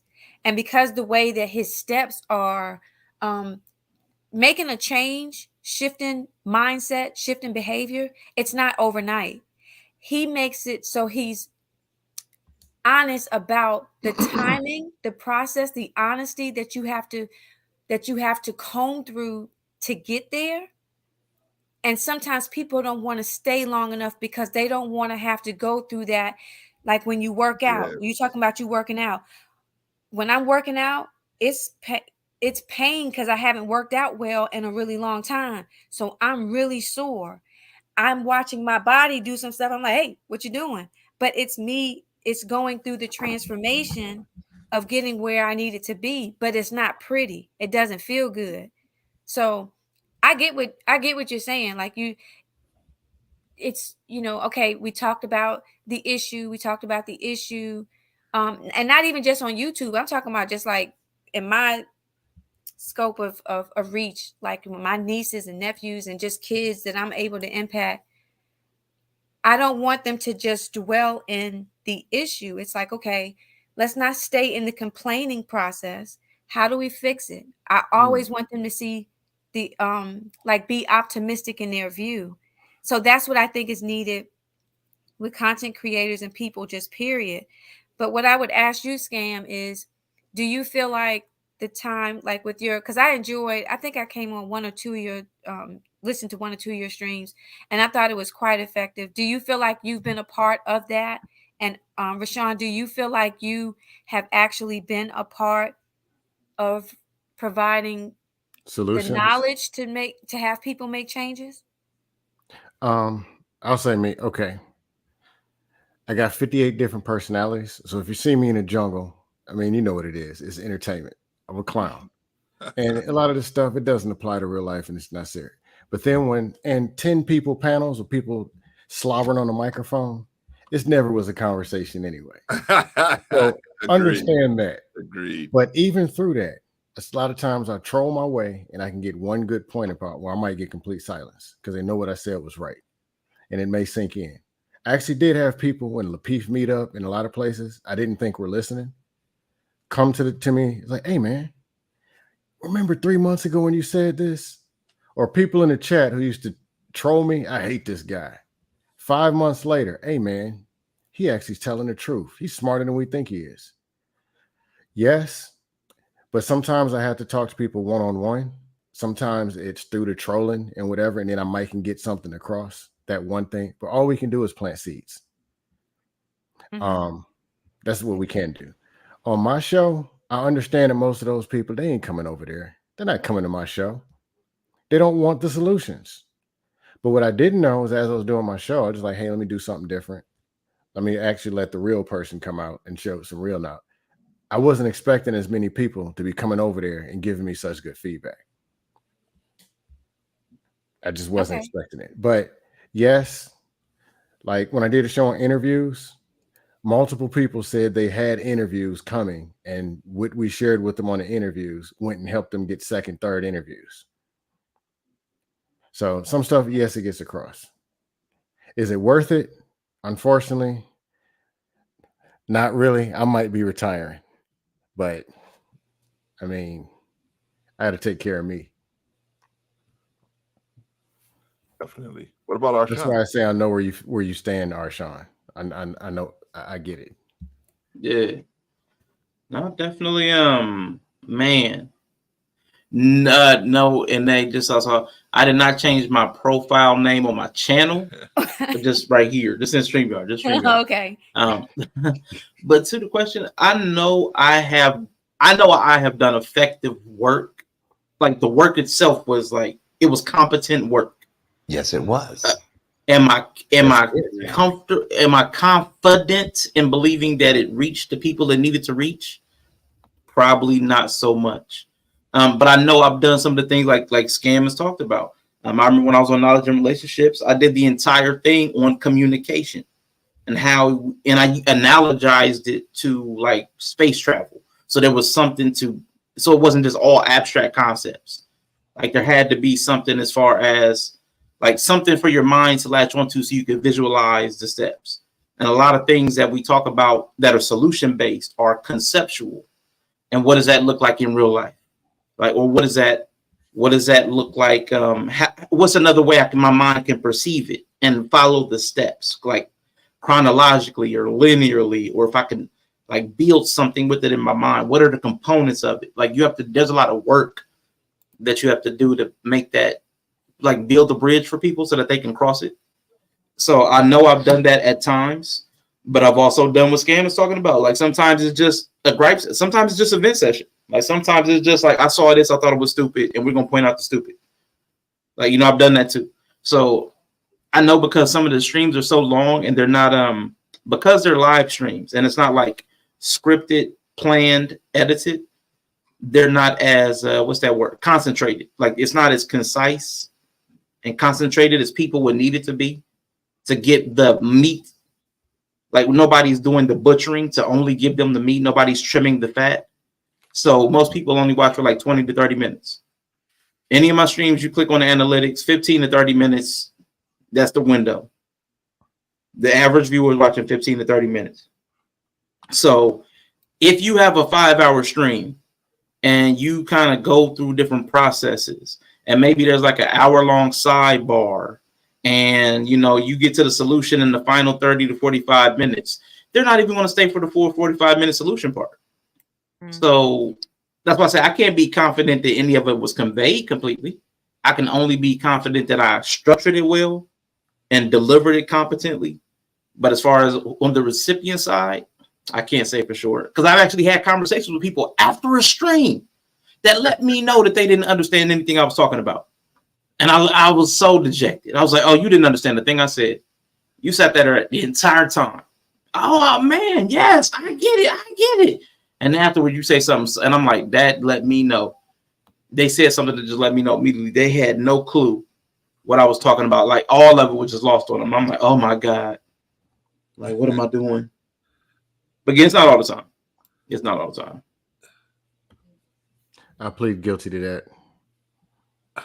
Sometimes I just hear Keke Palmer, Russell Wilson, and then I just click, like, it goes in one ear, out the other. I go click another link. I won't hear and know that there's actually something really being talked about. I'm guilty of it.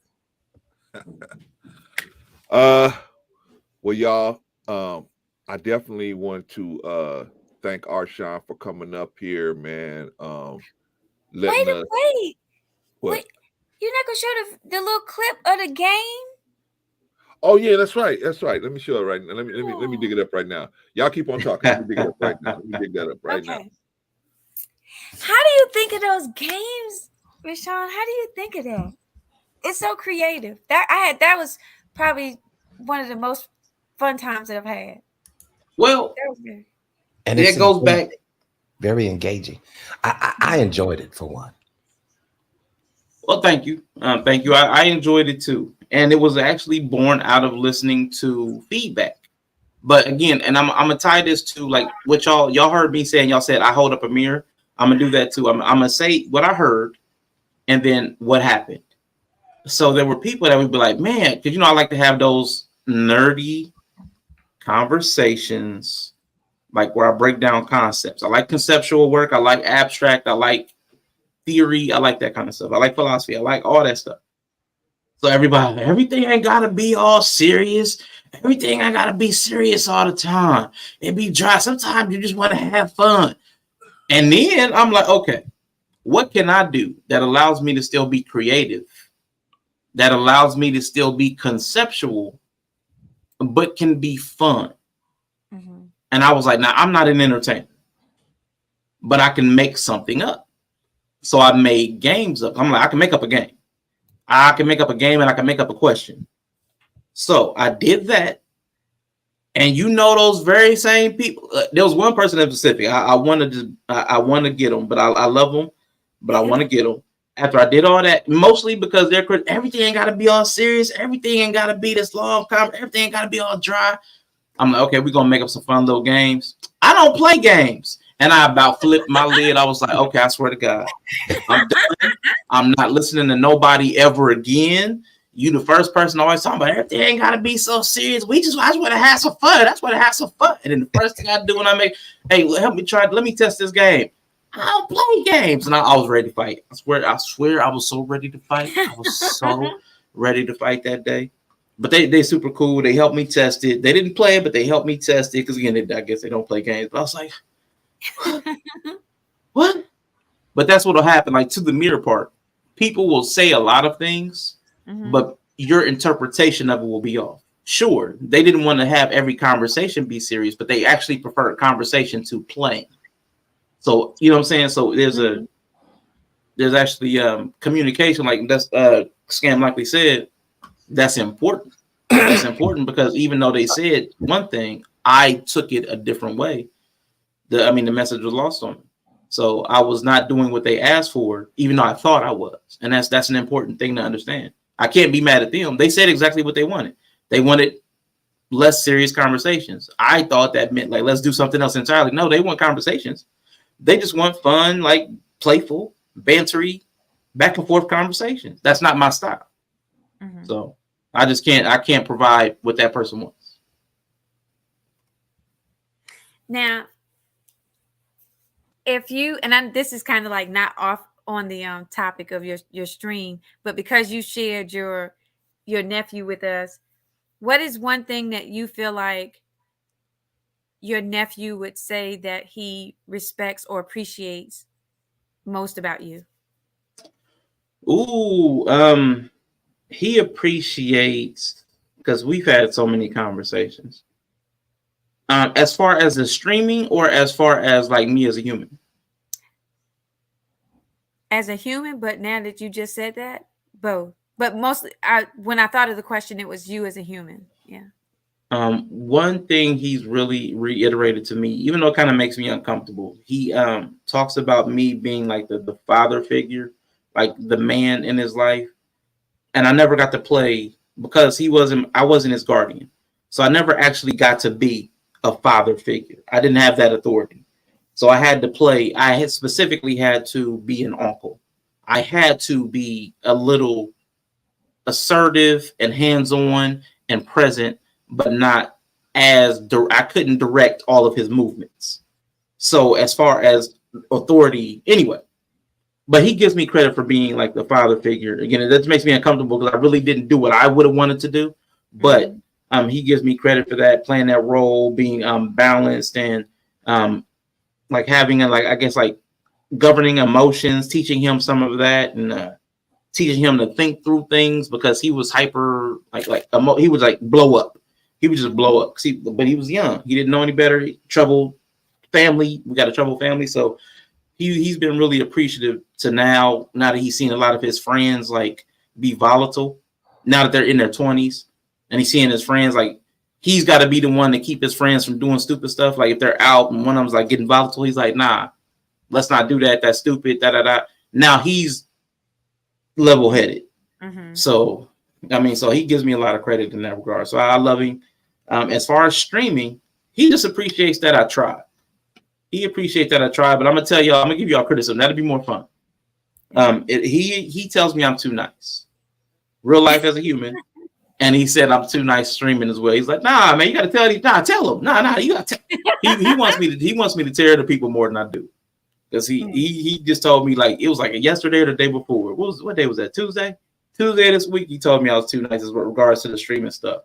It's like, nah.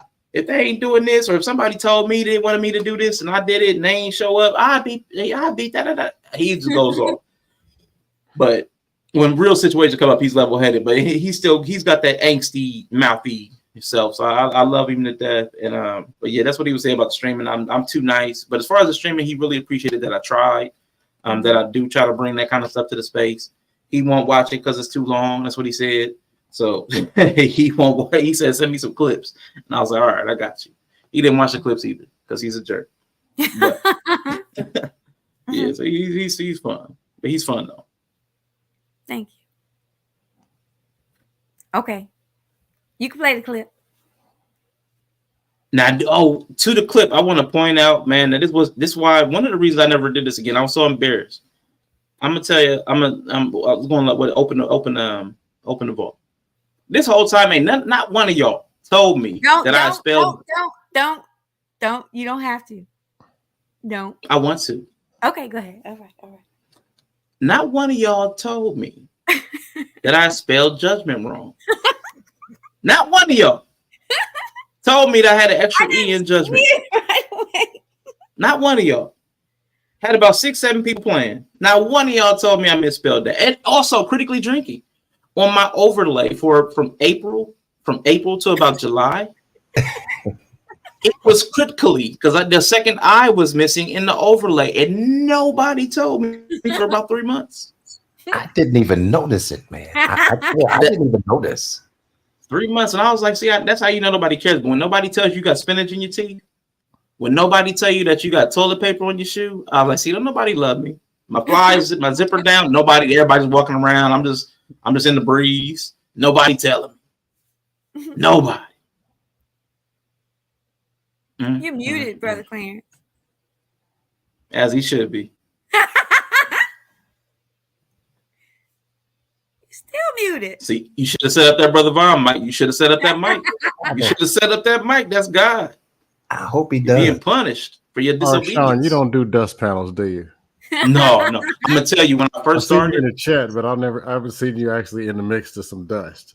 No, I can't do it. I can't stomach it. I actually got into some of the people out there. You might be cool with them, like over Black Man Unfiltered. We had a difference of opinion, and they didn't appreciate my particular point of view. So I leave places where people can't take feedback or criticism. Like if you can't disagree, I gotta stay away from those places, man. Let me guess. You were called the simp.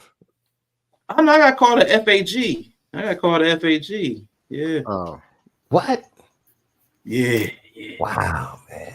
Trust me, I'm worse than you. Even over there, I'm worse than you. It's just interesting. You know what? Let me just say this. It's so interesting to me how we have practiced, you know, the art of disrespect. You know what I'm saying? We don't even give the other person the benefit of being respected. Mm-hmm. And that is just a sad position that we have, you know, found ourselves in right now. Everybody deserves respect, even the dog that I cuss out periodically. You see what I'm saying? Deserves some type of respect. Come on now. And that's just sad, brother. You know, just to know that they referred to you in that derogatory term. You see what I'm saying? And felt that they had the right to do that. That just burns my wick, man, when people feel that they can just talk to you in that way. Somehow it puts them on a higher plane than you because they said this and that about you, when actually they are beneath you. And man, I just see now that kind of vexed me right there when you said that. Because don't let it get to you, trust me. No, I'm just saying, just because you disagree. Yeah, just because I disagree with you, don't mean I'm a simp, don't mean I'm a FAG, don't mean I'm a this. It doesn't, it means that we have a difference in opinion. And that's what makes for a good conversation. Mm-hmm. That's what keeps the listeners watching. When you can have a difference of opinion and each person, they make you think. They provoke your thinking. Yeah. You know, but when we're arguing with each other, come on. Yeah, I need people around me to disagree. I need people around me to disagree. Like even if everybody always agrees with me, I'm uncomfortable. Like I feel like I can't trust the people around me. If everybody agrees all the time, I don't feel like I can trust the people that always agree.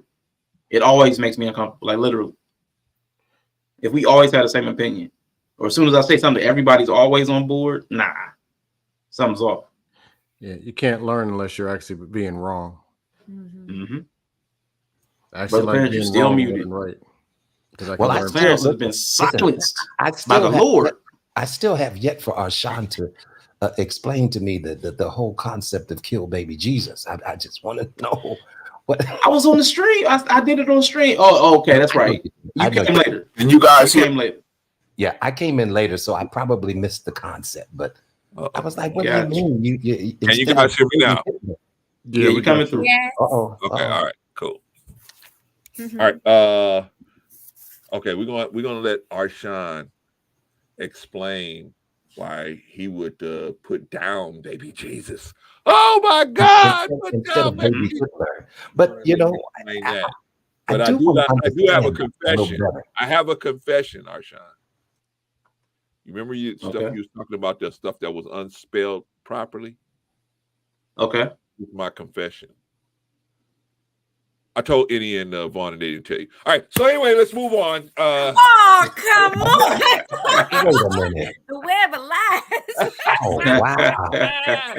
Is that right? Oh wow, Brother Clarence. This is just a new this is a new place for you right now. But this is a new low, man. That is not true.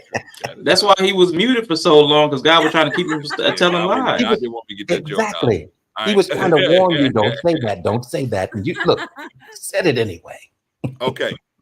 What we're gonna do is I'm gonna let Arshawn complete the blasphemy he got started on his own channel about baby Jesus, and then we're gonna play the clip. But first, I'm gonna bring Scam up to speed. Scam, did you know that Arshawn said if he could travel back in time, the person he would put down, That's fair. he will put down is it's because it shows to how his mind thinks and how he would look at things differently, right? So we need to see that. So I'm just bringing Scam to speed. So we're gonna let Arshawn explain that. All right, Arshawn. Wait a minute, bring him up, because the question was before that. Someone was saying, if you could go back in time, would you get rid of baby Hitler, right? Hitler, right. So that was first. So the Right. question was asked by Mr. He said to the panel. Mr. He That's said. just the backdrop to where we come now. Okay. Yeah. Okay. So that's where we're at now. And Arshawn had a different take on the whole situation. So I didn't really get to hear the whole thing. I heard him say that, and I had a press sound for a moment. Oh, Elizabeth, I'm coming to join you, honey. Right? I couldn't believe it. So I want to hear him fully explain that. Okay. So Arshawn, what exactly did you mean by that, brother? So, again, I don't understand what, like, for me, in my context here in the United States, a person, I guess, an assumed descendant of slaves, I don't see what utility I would gather from killing baby Hitler. Like, if anything, when Jesse Owens went over there and beat the Nazis, that actually gave some credence to, if anybody was an Ubermensch, it might be the black man. So that's why the Hitler thing, I really couldn't, it didn't make sense to me. He wasn't over there exterminating Africans. Now, I do live in a country. I do live in a country that has exterminated some Africans and Black Americans. Some will say to this day. So if I were to kill anybody, and the way I set this up was I started naming some events through history. So we have the rise of the Roman Catholic Church. Okay. We have the Inquisitions. Okay. We have the Salem witch trials. Okay. We have Manifest Destiny. Okay. We have the Puritans even coming to this new world. We have this Christian nation. Yeah. We have the Crusades, the Spanish Inquisition. We have now Christian conservative nationalists. God bless America. God save the Queen. They're talking about the Judeo-Christian God. We have the civilizing of the savage here. Yeah. And abroad through missionaries. Yeah. But they were forcefully civilizing the savages here on this land. We have an arrested development. We have an arrested development and pacification of people, cultures, nations, and scientific endeavors. All because of the doctrine passed under this one person's name. It wasn't Hitler. His name was Yeshua, Jesus, Jesus, that person has had more negative influence on the people that I am descendant of than anything else.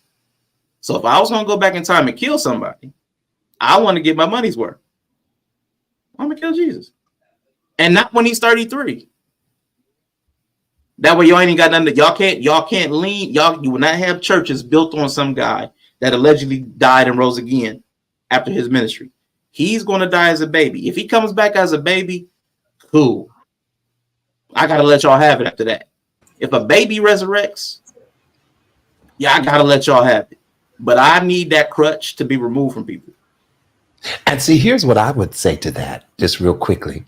You know, and you weren't the only one, even during the time that had that concept. If I'm not mistaken, they were killing all the men children at the time, or the male children. Am I correct? At the time, because they were killing of the innocents. They were killing all the male children because it was said that there was one that would come, right? Right. Okay. So, and God put a stop and a block to all of that. So even if you travel back in time, because God is time, the same way that those individuals would have been that were blocked, and he still came to fruition, so would it have been with you? That's why I don't have a time machine.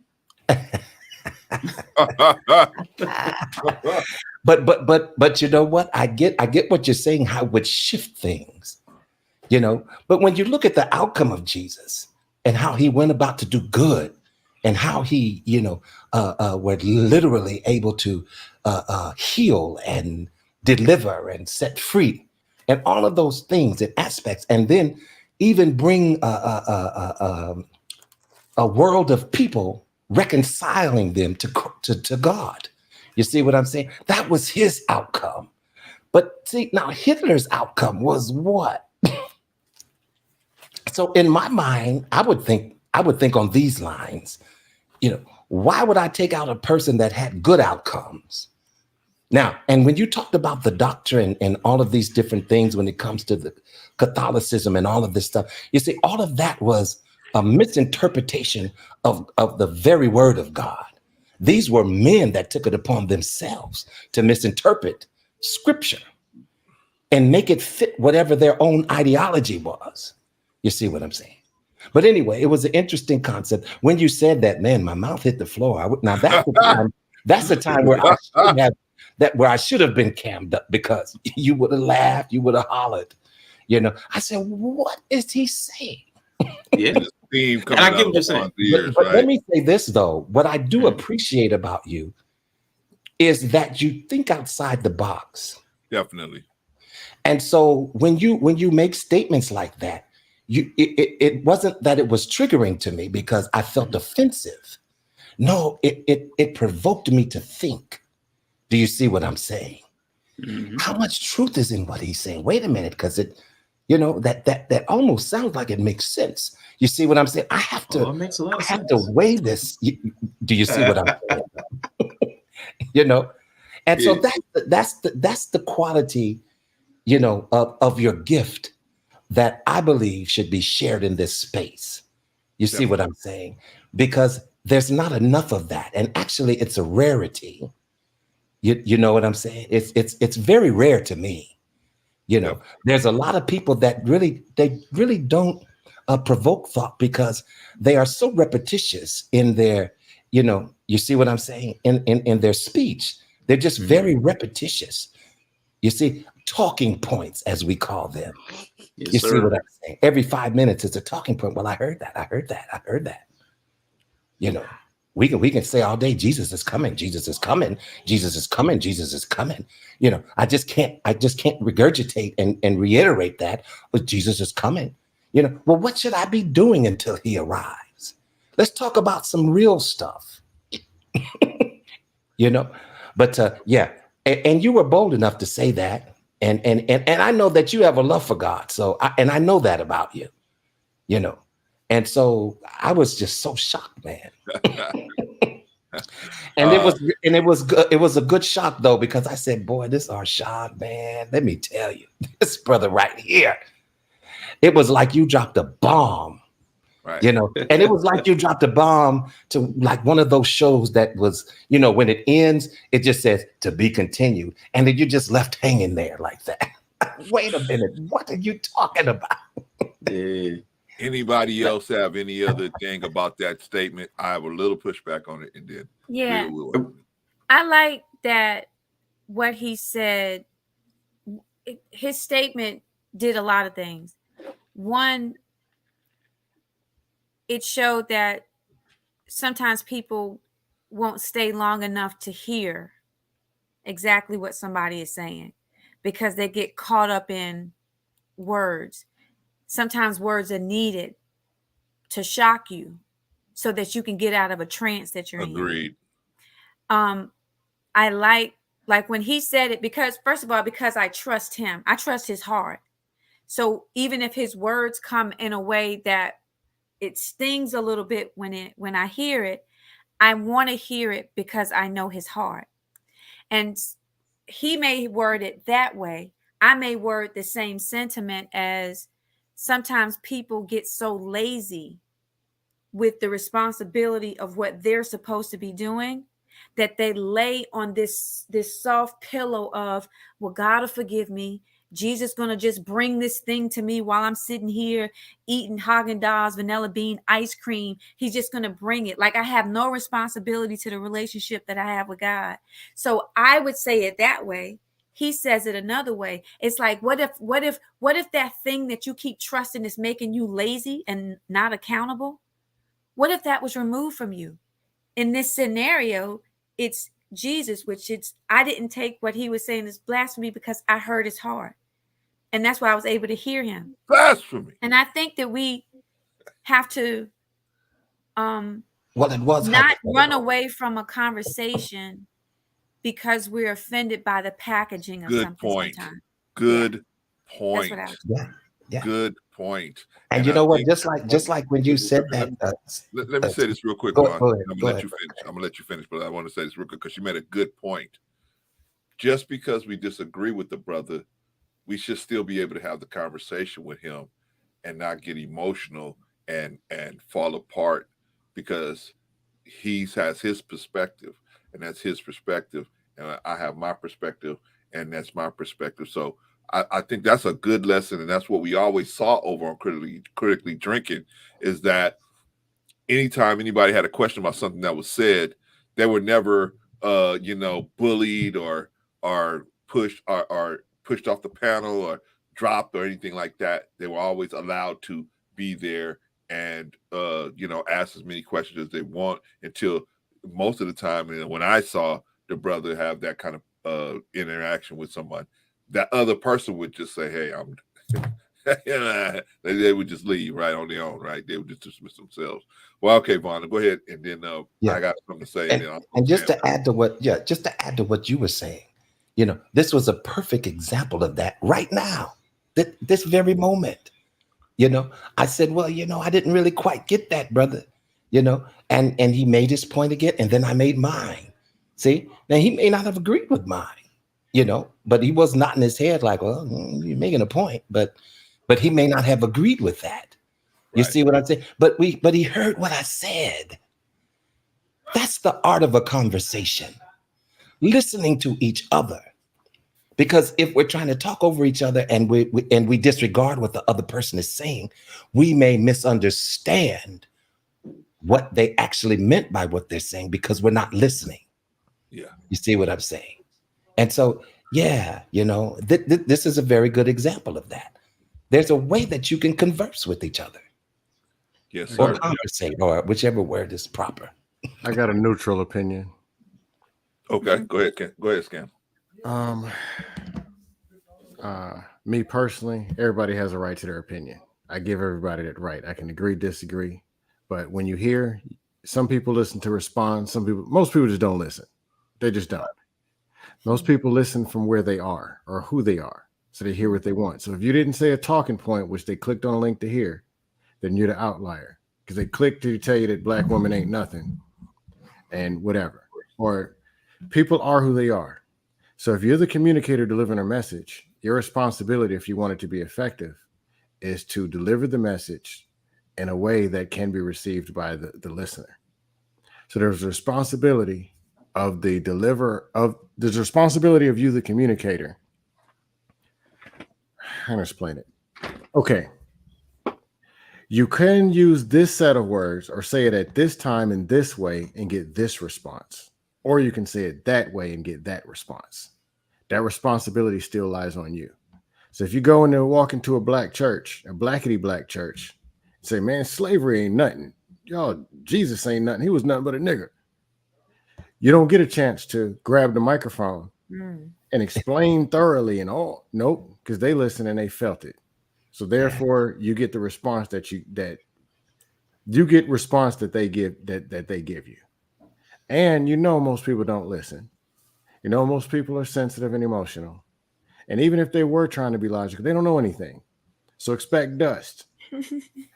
We live on Dust Avenue. YouTube is full of dust. The dust spilled over into actually people who are actually decent people that just have dust clogging into their veins. Now, some of them are just all out dusty. And, I mean, that's the dust panels. Then we got the neutral ones, and dust is spilled over into there to where they're clogged up and they can't focus either. So it's kind of like if you say a certain thing a certain way, expect a certain response. Me personally, I know it's coming. I'm a whole troll. I can't say something that actually makes sense at certain times. Or if I say it, I know I'm already ready to go 1-on-6 because it actually made sense and it wasn't what they wanted to hear the way they wanted to hear it. But that message, expect, that's what was delivered. Expect them to play ping pong and sling it right back based on how they feel. That's who they are. But you have a right to your opinion. You have a right to say whatever it is that you want to say, how you want to say it. That's all I got. All right, man. All right. So thank you, Scam, for that. When I heard that you had said that, brother, I was like, Elizabeth, I'm coming to join you, honey. Right? I had the Grand Stanford moment, right? It was. It really was. Man. It really, really was for me. I said, what?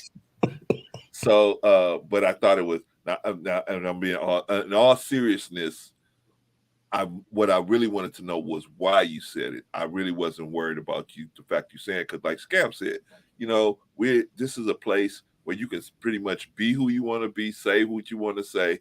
You can promote yourself or your opinion how you want to in this space, man. So you can do what you want, and there's no really ramifications for saying something that's outside the box.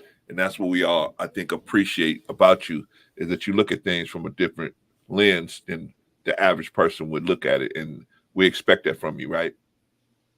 But my thing is, now, this is a question for you based on what you were saying earlier. So in that perspective that you put out there about, putting Jesus down, what about the people that his presence did something positive for? What would you say to those people that maybe had their life turned around or had some type of positive experience coming into contact with that knowledge of that man? Okay. Let me see. People that had a positive impact. Yeah. I want to say real quick. So I want to know too, because it's actually I'm gonna tie these together, because Brother Vaughn said why Hitler, who we knew had malicious intent, over Jesus, who was trying to do something positive. And I'm gonna bring that to your point, because like Brother Vaughn was arguing intent versus impact. So Hitler's intent versus the actual impact of Jesus. And that's where you're going. You're talking about the positive impact, not just the negative. I'd be willing to see what the loss of the positive impact was to see what the loss of the negative impact was. So let me just try to equate it to something practical. Maybe let's say integration was bad. That argument, integration is bad, right? Integration, segregation, integration, that whole argument. There's a lot of conveniences and access from Black life by being integrated into American life. I think we can all agree with that. There's a lot of conveniences and access and utility there. But some people would still like to see what it looked like. You know, people imagine Wakanda. If we didn't integrate it, if we had our own and built our own. So what I'm saying is I'd like to see what our imagination, our capacity would have been without the crutch, without the limitations, without Black people looking to a God that is not fashioned after them, that is being led by other cultures. You've got the Jewish faith right now. They don't look like us. And I know there's the Hebrew Israelites that say that it was originally ours. That's cool. But if you look at the dominant people who are leading this faith or offshoots of this faith, most of them do not look like us. So they put in like the white Christ, you know, that little soft doughy eye, like this, the Borgia face, everybody says. So my issue is I'm willing to see, because I believe, and this is a secondary point. What up, Yella? I also believe believers are prone to belief. So even if I remove Jesus, there's something else that you're going to hinge your belief on because you're prone to belief. The same way somebody, and let me use a better word. The same way somebody that's prone to screw up is prone to screw up, even if you remove the thing that they screwed up on the last time. A believer is prone to belief, even if you remove the thing that they believed before. Like like hopers are prone to hope, even if you took something away that I used to hope on this. Well, guess what? Now it's going to be something. Well, I hope that this happens a different way next time. People follow their patterns. Yeah. Even if you remove the thing that their pattern was based on the last time. Right. I got you, man. Okay, yeah, man. Just want to see what you thought about that. Okay, can we play this video, y'all? Because we got to get up out of here. Okay. Scam said he has a pushback. Scam, you got pushback, Scam? Go ahead. Yeah. This is one of those blackety contradictive narratives. We can build Wakanda. See, we's black. We can do it all. But then you're talking about, yeah, we superheroes, but we were such losers that we couldn't do nothing. It's one or the other. If we superheroes and could have built Wakanda, why did they integrate? They had Wakanda already being built. Why would someone want to integrate? I can answer that. They would have said, no, we don't want that stuff. They were losing. They wanted to integrate because they wanted a fair shot at something. Well, meaning there's a reason. I can answer that question, Scam. Can I ask the question? But then we superheroes and we like pick one. We either losing or we superheroes. It can't be a mixture of both. Well, if you can build Wakanda, how come they can't do it now with all these everything the super? Because somehow mysteriously in the woods in Arizona, there's this dude called the White Man that has everything. His name is Biff Flanderton. Somehow is always white here, black down. If that's the case, keep that narrative. But if we superheroes, be superheroes. Pick one. Can I answer that question you posed? Sure. Okay, I'm going to answer the question that you posed. The first question and maybe the second one too. The first question was, if they can't do it, if they can build Wakanda, why? If you could build Wakanda, why did you integrate? Why did you integrate in the first place? Okay. The part of the reasons why they integrated was because of whenever we tried to build something on our own, they would come through and destroy it. If it became prosperous, they would come through and destroy it. And the viciousness of the people that would do that made it so they want you on your own, but they want you broke, and you always at the feet of someone else. So some of our people thought that if we show them that we are people like them, because right now they don't view us as people too. If we show them that we're people like us, that will appeal to the goodness that's in them, right? And they will accept us in, and we will be able to grow from that perspective. That was the thinking process of some of our people at that time, right? Okay, so why we ain't doing it now? Well, we have been consistently fed like you said, I agree with you on this point. We've been consistently fed negative images of ourselves to ourselves, so that therefore we have, instead of looking to be a doctor or a nurse or a psychologist or something of a productive use in the community, they turned us into you guys ever seen the Lord of the Rings? Man, they had these balls that they set on fire when they trying to breach the walls of a castle. They had a ball that they put gasoline on and they set it on fire and they thought, I don't know what those balls are, but that's what it's creating us as black men. So we go throughout, they fling us into the black community and we just go around setting the black community on fire from within. And so that mentality at first it was introduced to us, then it was normalized, and then like you said about the Maury, I think Arshawn might have said about that Maury poetry, but those types of things encouraged us to not only accept, but to have a thirst, that created a thirst for that type of foolishness. And so instead of thank you, Yellow Fireballs. Instead of having a thirst for everything, right? You have a thirst, because we all got a thirst for some effery every now and then, and we all should have a thirst for some knowledge and some right guidance every now and then, right? But now they took away the right guidance. They took that off the table. So now there ain't no place you can go where you can see men, real men. There's no place you can go because it's definitely not on TV, because they make men look like an idiot, right? Every commercial you watch, the man is a fool, right?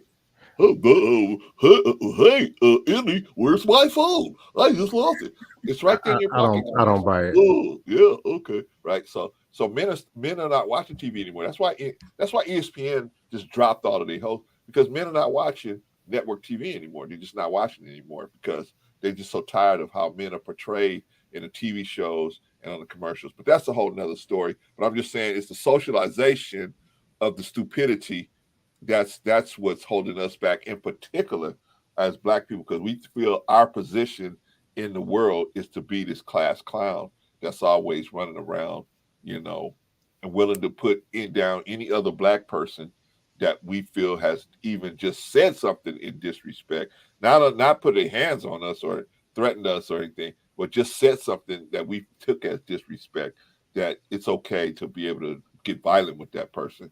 So all those things all in play all at the same time, man. I don't buy it for this main reason.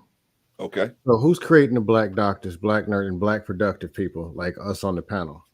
So if the white man somehow is creating all the negative, who's creating the positive? So there's a white man making the negative, but it's the black man making all the winners.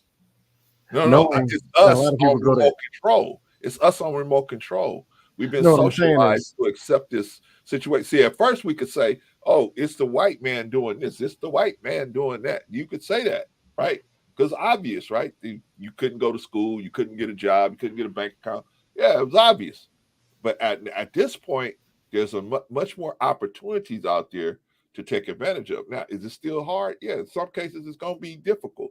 But it's not no more. They are hands-on. The supremacists are hands-on doing this stuff. Now it's all by remote control. No, you can be led by the Clarence. You remember the guy who was talking about gentrification on this panel? Yeah. And was talking about the white man gentrifying and taking everything? Yes. And then he was talking about he bought a house in DC and Atlanta. And then I was telling them DC and Atlanta, neighborhoods in DC and Atlanta where I know black business owners who are doing the same gentrification. That's the very thing I'm talking about. Complaining about a fictional white man when I can show you a black man being productive, willing to help. I grew up in that type of community. Of course, we're not saying that there are no one black man is people black, that are next man productive. is white, then it's black, then it's white. Then No. We're not saying scam. We're not saying that there's no productive black people, right? Yeah, of course, there's productive black people. Just like we're not saying all white people. No, I'm saying we always refer to black as losing. Plantation. Black is losing, white is winning. It's always a default. When I'm talking to people who are winning on this panel, mentality, those people that with that certain mentality happen to mostly be black. That's all I'm saying. You follow what I'm saying? It's just the people Brother that's in that Clarence, situation happen to be black No. and happen to have certain issues that we have already being pitted against each other. That's all I'm saying. No, but my last point. Most people who are losing due to this white man, most of the people losing are white. Of course, there's more of them in the population, so of course they're going to lose more, right? Just like the people who go to jail the most are white, of course, obviously, because they're more in the population. So if it works so good, why do they got more losers? Right? So obviously, what I'm saying, what I'm trying to say is, there's extenuating circumstances to all of this quote unquote losing, because I don't really look at it like losing. I look at it as being in a bad position, because the capitalism has us like, oh, you're losing, you're winning, you're losing, you're winning. But who's losing, who winning? They say if a man makes $50,000 a year, but he can pay his bills and he's okay, he's losing. No, the man who says he's losing is losing. The man who looks in the mirror and says, I'm losing. But why? Why is he losing? Because he said he's losing. Huh? He claimed that he is a loser. He was telling the truth. But why? Winners don't call themselves losers. Those scams. Why? You have to ask him. That's his problem. But I'm okay. So let's because of black. Let's take. I don't got that problem. Let's take a man that says he's losing, right? Why would he say he's losing? Because he's losing. He has just like in a race. If you run in a race and you get behind the person that's in front of you, you're going to call yourself a loser. So you're comparing your position to this person's position. And therefore, in that comparison, you're saying, I'm at a weaker position than this person, right? I'm saying the same thing about capitalism, where we're looking at our assets and we got money in the bank and how the beauty appearance of my wife, and I'm saying I'm losing. But or the opposite, if all those things are good, I'm winning, right? Can I just say this? But let me finish this one real quick. Sure. This is what I'm gonna tell you about winning. This is what we talk about over here. Winning is what you have in your heart, in your soul. Winning is really how you connecting to other people, and if that connection is giving you more positives than negatives, then you might have something there. That's all I'm saying, Scam. And I know you are super smart, so I know you understand what I'm saying. But that's all I'm saying, man. Can I let Vaughn go, Scam, and then you could respond? Yeah, you're good. Vaughn. Okay, so yeah, I just wanted to add something in there, and in regards to what Brother Clarence and Brother Scam is talking about. Listen, as a man thinketh in his heart, so is he. This was a rule that I grew up learning. It was it was wisdom that was imparted to me. It helped me to understand that the very words that I say about myself dictates how I go about life.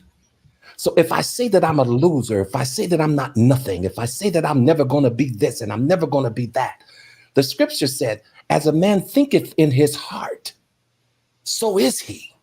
The tongue is a powerful thing. Within it lies the power of life and death. You see what I'm saying? And so when we speak in a way and in regards to ourselves in negative terminology, we have to understand, that could be how we're viewing ourselves.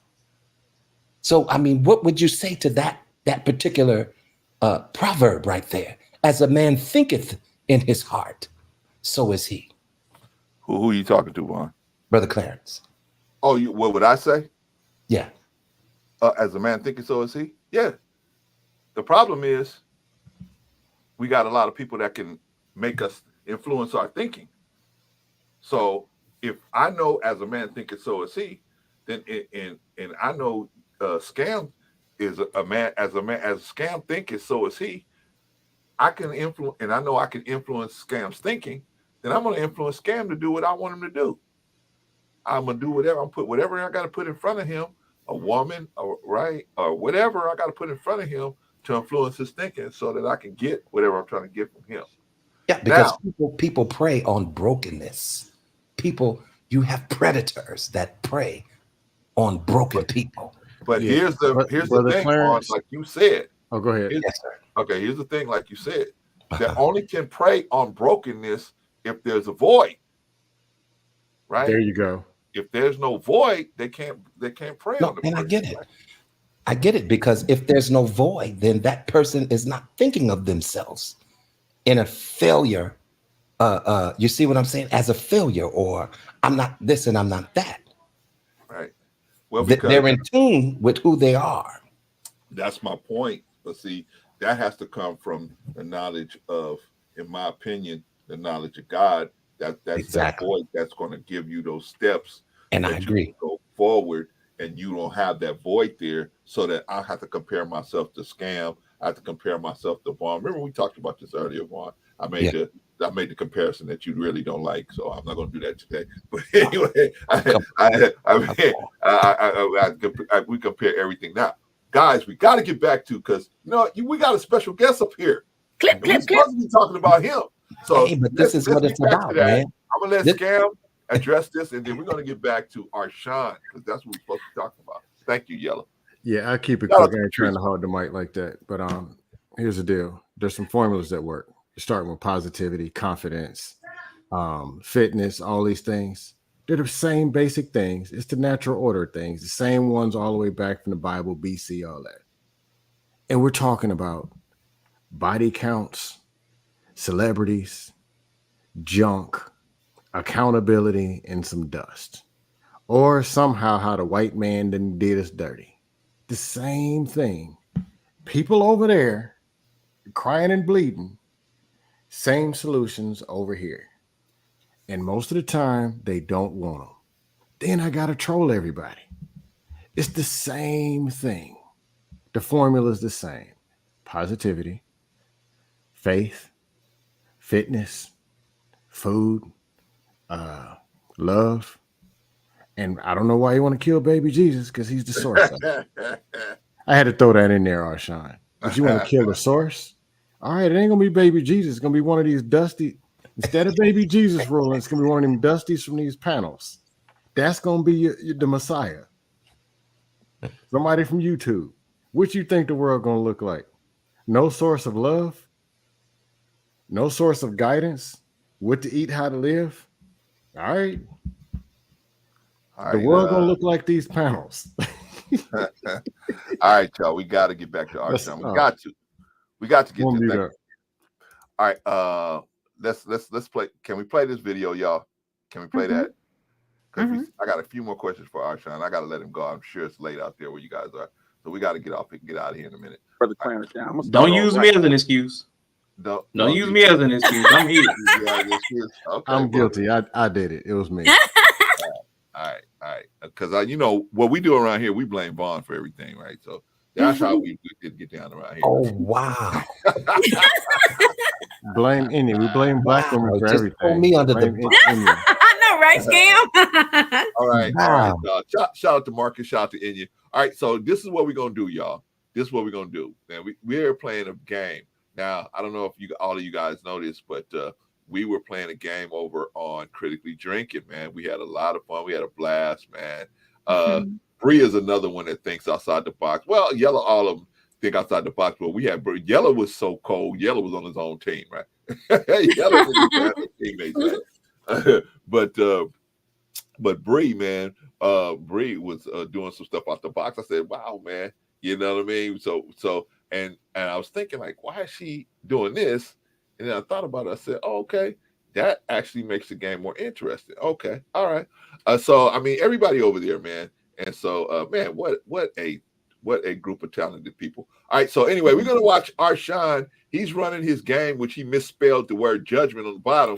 Nobody really recognized that. Nobody recognized that. All right, y'all. Here we go. I'm gonna be the best. Yeah. Get on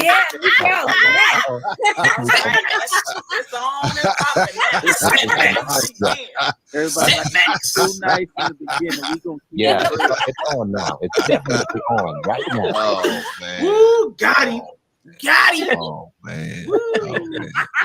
Wow. I was on my way to salvation, man. I got snatched out with new growth.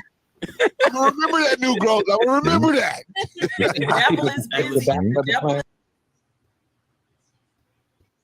That's when Nugo dropped you. Here's another one, Arshawn. Here's another rabbit hole. How the hell did Yella get to salvation? How did that happen? I don't know. Because he was by himself. He was on his own team. He didn't have nobody dragging him down. Maybe I don't know, man. Maybe Yella put some money under the table. We didn't see, man. All right, let's go. Let's continue with Brother Clarence. You must have forgot. Bree, your own teammate moved you down towards the judgment. I was like, because of the way you played the game. How you gonna win when you got teammates like that? But it was all fun, man. We had a blast, man. Okay, we're gonna continue. This is Arshawn running the game, man. Arshawn is the game master, the console keeper, right? He is running the game, and this is us. Let's talk to Better Black Life over on Critically Drinking. We are playing a game, and some of us ended up in judgment, but I'm not gonna say city. I'm not gonna say anybody's name. I'm gonna say somebody. That's all. Hey, but listen, Brother Clarence, you got to be careful about your associations because sometimes your associates can get you sick. I know this, man. I'm learning. I'm learning, brother. I'm learning. Hey. Ladies first. Now, Yella, you've already started to fall. How would you like to respond? You want to start with faith, family, or fact? So one thing about Yella is he rarely learns from his mistakes. Let's go with the facts, baby. Let's do this. No. That's right, twin. Let's go. See you in hell. Damn. I cannot with y'all. I cannot. Okay. All right. Glutton for punishment. Which one of these people, Yella? Which one of these biblical characters was not put in prison? Not put in prison. Was it A, Daniel? Man, this was a crazy one. Oh my God. Was it C, Elijah, or D, Jeremiah? A, Daniel, B, Peter, C, Elijah, or D, Jeremiah? All right, so let me see. I know a dude named Daniel in jail for real, so we gonna go. We ain't gonna say that. Peter sound weird. He might be in jail. Who was the last dude? Jeremiah. Oh, Jeremiah definitely sounds like he go to jail a lot.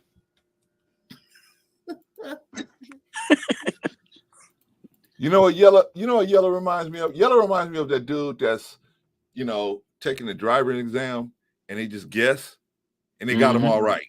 And you're like, what? I've been studying and studying. I only got 80%. Yeah, he's like, I got 100. You know what I mean? Yeah. Right. Like, that was crazy. The only person that really doesn't read the Bible up there, he was getting all the facts right. That was crazy. But that's just a testament to his intelligence. All right, y'all, I may have played. We might have to do this again. We might have to do this again. We might have to do another Arshawn show because I obviously didn't play the right clips. You're fine. No. I know I didn't. I didn't any because the clips you sent me, I only watched some of them and I didn't really get a chance because I was in traffic all day. So I really didn't get a chance to set it up the way I really wanted to set it up. I really want to, show this man that we really appreciated his work, him and his crew, his work, but it's especially him, and as a content creator, I understand what goes into actually putting together a show, man, and making it interesting, and then knowing when to stop and start and all that, and then having to watch the guests, and then having to watch the chat, and having to watch this and trying to give everybody a voice. You're the type of content creator that does that. Some content creators, man, they won't say nothing about who's in the chat. They won't say nothing about who's, they won't bring up the comments, but Arshawn is a guy who tries to, always show love and respect to everybody, even if you don't agree with them, try to show them respect. And I appreciated that about your show. I'm going to ask of us if we get some closing remarks and comments about critically drinking, about Arshawn or whatever, or your Arshawn moment you want to bring up or whatever, and then let's start closing out and get out of here. Anybody want to start? Anybody?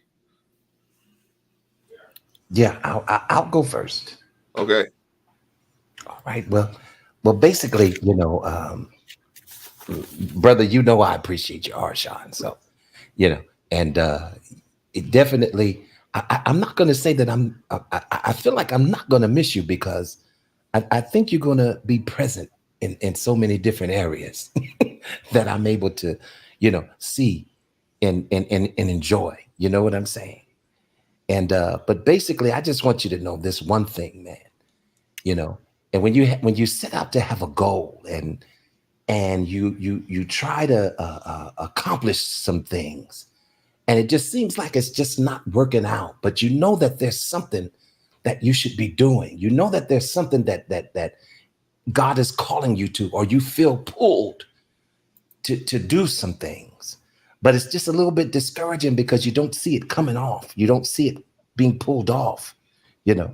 I just want you to know, brother, that being confident of this very thing, sir, is that he that has begun a good work in you will perform that work until the day of Jesus Christ. And I want you to be encouraged in that, because, don't get weary in your well-doing. You see what I'm saying? For in due season, brother, you will reap if you just don't faint. Brother Clarence, thank you for this time. And I appreciate the platform. Listen, Brother Clarence, we appreciate your time. We know that you put a lot of time and effort into this, and we know that you're also working in the field. You know what I'm saying? And your time is precious, just like all of our time is. That's right. You see what I'm saying? And I truly appreciate you opening up the panel tonight, because I know this is not a regular for you. Normally you would just come on Sundays, which is good, because you see what I'm saying? You're doing other things. But Godspeed to you, man. And you too, brother Arshawn, man. Listen, I'm looking forward to seeing wherever you pop up, because I'm already going to know what to expect. All right. Peace, man. Appreciate you, Brother Vaughn. Thank you, Vaughn. Appreciate you, man. I'm going to pull you down, Vaughn. All right. That's Brother Vaughn. Wait a minute. Hold on. Okay, there we go. It was OG. Hey, Patrice. Hey, family. How's everybody doing? Wait, how you feeling tonight? I'm good, Arshawn. Wait, hold it for it, because I've been kind of like off the grid for a minute. Am I hearing what I'm thinking? I'm hearing that you leaving these YouTube streets? I am. I absolutely am. Is it indefinite or? I mean, mostly. I mean, there's a lot of reasons. There's no one big reason. I know Risa said I got to do something for Christmas, so I know for sure I'll be doing something for Christmas. Von Eric said something in the chat. Von Eric said he's doing he's busy right now, so he couldn't really get into the Jesus conversation we were having, Brother Clarence. So at some point we're gonna have that discussion, like solely just that discussion. Hey, one day when you feel like dedicate. Hey, can we do it on Saturday? Should be. Let me just double. Saturday when? I know I got something around 1 p.m. Eastern. That's and you're on the West Coast. You're on the West Coast. So that's 11 my time. No, that's 10 my time. Yeah. So can we do it before or after it? I would say after. Because from 1 to 4, 1 to 5 my time. So that'd be like up until 2 p.m. your time. I'll be in the middle of something. So it has to be after 2 p.m. your time. Okay. Maybe we can work that out. On Saturday. All right. Let's communicate between each other and let's see if we can work that out. Now, who you said you want to talk to, Marcus, about that? Now, Von Eric said he couldn't tap in. We were having that conversation.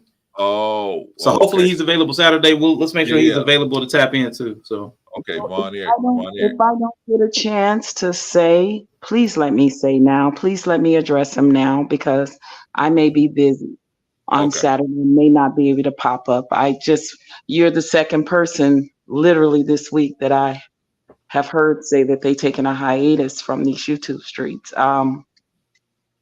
I just want you to know, Arshawn, young man, you have been such an inspiration and such a pleasure to share platforms with, whether it's on this one or yours or anywhere else. You are such an intelligent young man, and I wish you nothing but the best in your future endeavors, whatever that is, wherever that takes you. I wish you nothing but the best, and please stop in every blue moon and say hello and whatever. But I understand, I understand people got things that they have to do, and sometimes they have to keep pushing for whatever reason, whatever it is that your heart desire and wherever it is leading you. I hope it's leading you to a place where you can continue to prosper and just grow and continue to be a motivator and inspiration to your generation and generations to come. And I want to thank you for being such a positive young man on these YouTube streets. That is so rare and it's so appreciated. And I just thank you for that. And I wish you all the best. With love from OG Patrice. Thank you, OG. You're welcome. Yeah. Is that your last word, Patrice? Because we're doing closing remarks, right?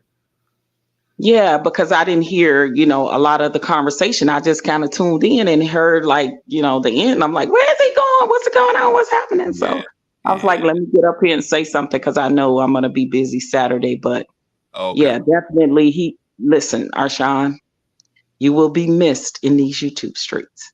Definitely. But I understand. You, OG. But not forgotten. Not forgotten. Oh, yeah, I'll still be around in a couple places. Never that. And we're going to always be dropping your name when we think about something you made us laugh or whatever. We're going to be like, that old Arshawn. So absolutely, young man. I appreciate you. Thank you so much. All right, Patrice, I'm going to put you down, okay? All right, brother. All right. That's another one. All right, girl coming in 2 seconds late. All right, anyway, let's that was petty. Let's do Brother Marcus wants to come up, and then Scam, and then of course Sister Annie. Yo. Can you hear me? I can hear you, yes, brother. sir. What's going on? Yeah, what's up, man? How's everybody doing tonight? Everybody's doing Doing well. good, man. Doing well. Yeah. Well, I mean, I haven't really talked to a few of you guys in a while, especially when talking about Arshawn and Scam and Sister Annie. When I see people, taking the time of a hiatus to pull back and everything that they've been through, everything that they've seen, everything that they want to do. At the end of the day, you got to do what you got to do to create your own peace, your own tranquility, whatever you want to do, what you want to do, go forward, keep going forward. Like Brother Vaughn says, don't push back, push forward. Just make sure you give it 110%, whatever you want to do to help yourself. Because I'm not your boss. I don't pay your bills. You got to find a way to do your own thing and find your own path. Hopefully, whatever, because I see a lot of stuff in these YouTube streets too. So I'm not naive. I wasn't born, last night. I was born at night, not last night. But whatever you went through, whoever you had issues with, hopefully you turn a new leaf and you move on to bigger and bigger things. Greener pastures on the other side. Whatever you got to do. If that means a different platform. That means not being on social media. If that means just disconnecting from anybody you want. Whatever you got to do, just do it for yourself. And, the group of who you want to rock with, if you want to keep it small, make sure it's the good people, those, real people that rock with you. And I know like Arshawn, you and me, we've had our disagreements. And we've also had our good times too. So I can't say 100% that we've always had it bad or 100% we've had it good. I think it's a balance. So I never wish any ill will like that upon you as a person. Because I think for the most part, you've shown me some equal treatment, fair treatment, whatever it was. So I will say that live on air recording. And I see Scam right there just smiling a little bit. But, yeah, man, just do what you got to do. If that means you want to be just on Twitch and not be on YouTube, again, a lot of people are leaving YouTube for what it is, for what things are changing. Others, good and bad, whatever. Just keep holding your head up high. It's a shame that some things happen with certain people that, I still watch for you guys every now and then, even the old content too, from every now and then I reminisce. But yeah, other than that, man, critically drinking, to be critically sober if you want to. You know, it's kind of tough. And just keep on trucking. That's it, man. I got nothing bad to say about it. Appreciate All right, you, Marcus. Definitely critically sober in the building. Thank you. Appreciate That's you, right. Marcus. I'll pull you down, man. Thank you, brother. Appreciate you, man, Peace. for that. Yeah, man. Marcus came up and gave his last words, man. That was cool. Okay, Scam. What's going on? Actually, I don't think we've been on panels together, but I've seen your name all through a lot of spaces or whatever. But you know what the space is. You know how people are. You know how the world is. It is what it is. At the end of the day, the formula is the same. Faith, family, fitness, communication, confidence, the same things from 1822 to BC. It's the same thing. Most of these people said no. They just going to do what they want to do. It's not going to change. You can influence the ones you can influence. You control the ones you control and just do what you do. I decided I would, you ain't seen me around too often lately because it's the same thing. Click the link, accountability, black women, the white man. That's not my life. I don't even see this in the real world. So I'm just can't have so many, and you can't troll with so many people. I think I probably didn't hit 1,000 by now. Some 2, 3, 4, 5 at a time. I get it why you might want to roll out.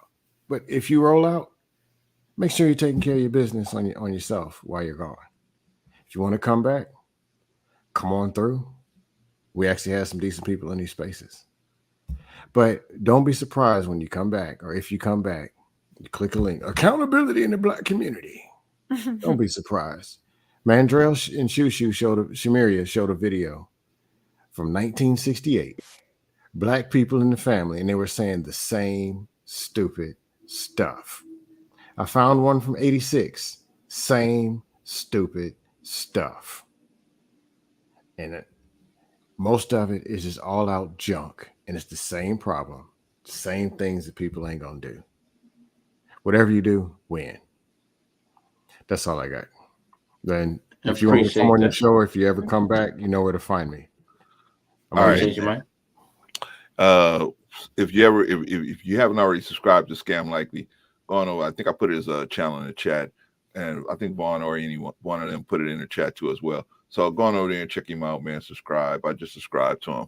Go check him out, man. You know, give him a shot. That's what I try to tell everybody, man. Just give everybody a shot. We ain't all rock with the same people, but you know, give everybody a chance, man. See what they say.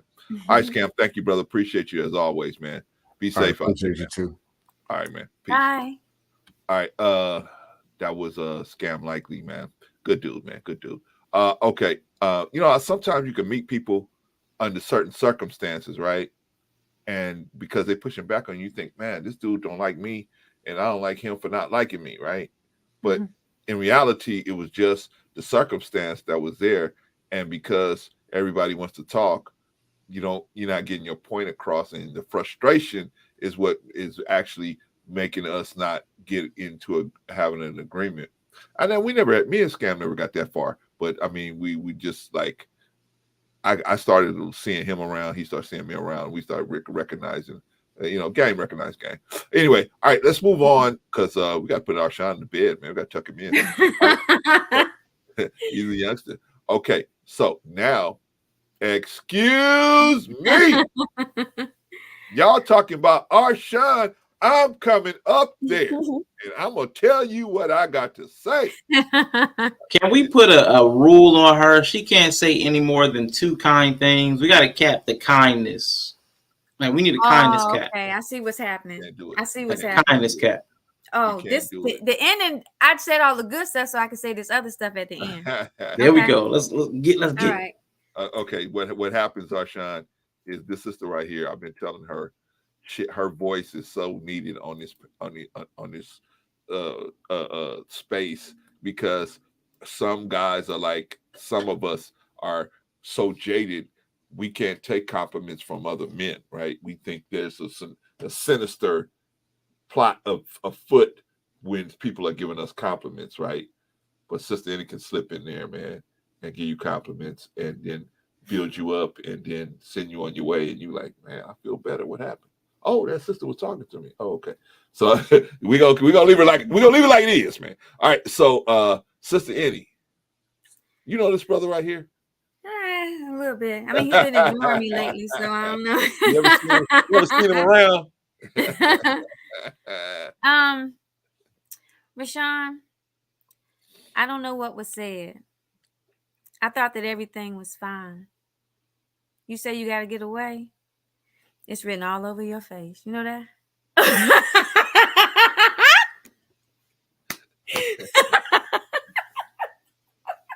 All right, so this is what I'm gonna do. He can't do that no more. I'm gonna do that I know I'm not gonna lay it on any. Appreciate it. I just want to say thank you. So I won't say it to you. I'll say it to your channel. I appreciate Critically Drinking so much. The person that is on that channel is a lion. He's a protector. He has so much wisdom. He's so smart. Definitely. And he has definitely left a lot of breadcrumbs for people. If they will just pick them up, their life will be better. Definitely. So I will pray that people will visit all the amazing streams that you've had. Definitely. And slow down enough to, I know that some of them are long, but just sometimes we need to just slow down and take our time and take our time and listen when somebody is trying to break something down for us. So oh, you make me sick. Okay. All right. I just want to say I thank you. I know that this is something that you have to do for whatever reason that is. Right. And I think that you should do it. So while I'm going to miss the current event perspectives that you give, your piece is more important to me. So I'm glad that you're doing this because you recognize that you needed to. I thank you for sharing what you have been to your nephew, because I think that that's been an example for a lot of men sometimes when it's not your biological child, that you can still be a father figure to a young man. So I thank you for coming up. I really appreciate it. And Brother Clarence, I thank you so much for doing this, because we don't give honor to people the way we should and when we should. So I thank you for doing this. Okay. Yes. All right. I love y'all. Thank you, Anae. Appreciate you. Appreciate you. All right, I'm gonna pull you down. All right. Then it was just two. Yes, sir. Well, brother, we tried to give you your flowers, a little bit of the flowers that we have. We could have said a lot more, but I mean, we only had so much time on a Thursday night that we can go into. So, but definitely, I appreciated you, brother. I appreciated your stream. I appreciated your crew. I appreciated your the work that you did over there on Critically Drinking. I think it's work that in 10 years people will probably just start getting it. People start understanding what was actually being said and some of the points that were being made, man. But it's too what do you call that? It's too new of thinking for most people. Think inside of a box, and that thinking is just so outside of the box. Most people it's just so foreign. They just can't understand it. They just blow it away, right? And then later they say, what? Oh yeah, that's what that brother was talking about. Yeah. But we appreciate you, brother. We know you got to do what you got to do. That's part of being a man, is doing what you got to do, even when it may not be exactly what you wanted to do, or things didn't work out the way you wanted them to work out. You got to make them work some kind of way, right? So, and then of course, we as content creators, we got our lives outside of YouTube, and that life is the most important life that we have to live. Is that life we have outside of YouTube? Is how we're going to navigate that situation, right? So we're proud of you, brother, for because we know it was probably a hard decision to make, but you made it, and now you got to execute. So go out there, execute, man. May God bless and keep you, man, and multiply all of your efforts beyond your wildest dream. And we would like to ask you if you have any last words to throw to let's talk a bit of Black Life Family on this stream, because I think we're gonna bring you back for another one. So, but on this stream, man. Yeah, just real quick to Von Bryant's comment. Thankfully, I might be doing something wrong, but I don't think I have any haters. I don't think I have any haters. I'm not gonna say everybody speaks well of me, but I don't think I have any haters. So I might have done something wrong. But yes, I do have last words, Brother Clarence, and thank you for this wonderful delight. I'd taken a nap and I woke up to an alert and I saw my face and I was surprised. I was like, what am I looking at? What am I looking at here? But I really appreciate you using your platform to even mention me at all. So I really do honestly thank you and the crew here for honoring me today. I'm going to end with this. It was the best of times. It was the worst of times. It was the age of wisdom. It was the age of foolishness. It was the epoch of belief. It was the epoch of incredulity. It was the season of life. No, I'm not going to read that whole book. But no, I really do appreciate all of y'all. Again, I don't know when. I'm going to check. I'm going to message Von Eric and see if he'll be free Saturday. And then maybe we can work on that. Yeah, definitely. I think the three of us will have a very engaging conversation. Yeah. Early crucifixion of Christ. How about that? That's what the infant crucifixion. Infant crucifixion. Oh Lord, you're gonna get us kicked off, man.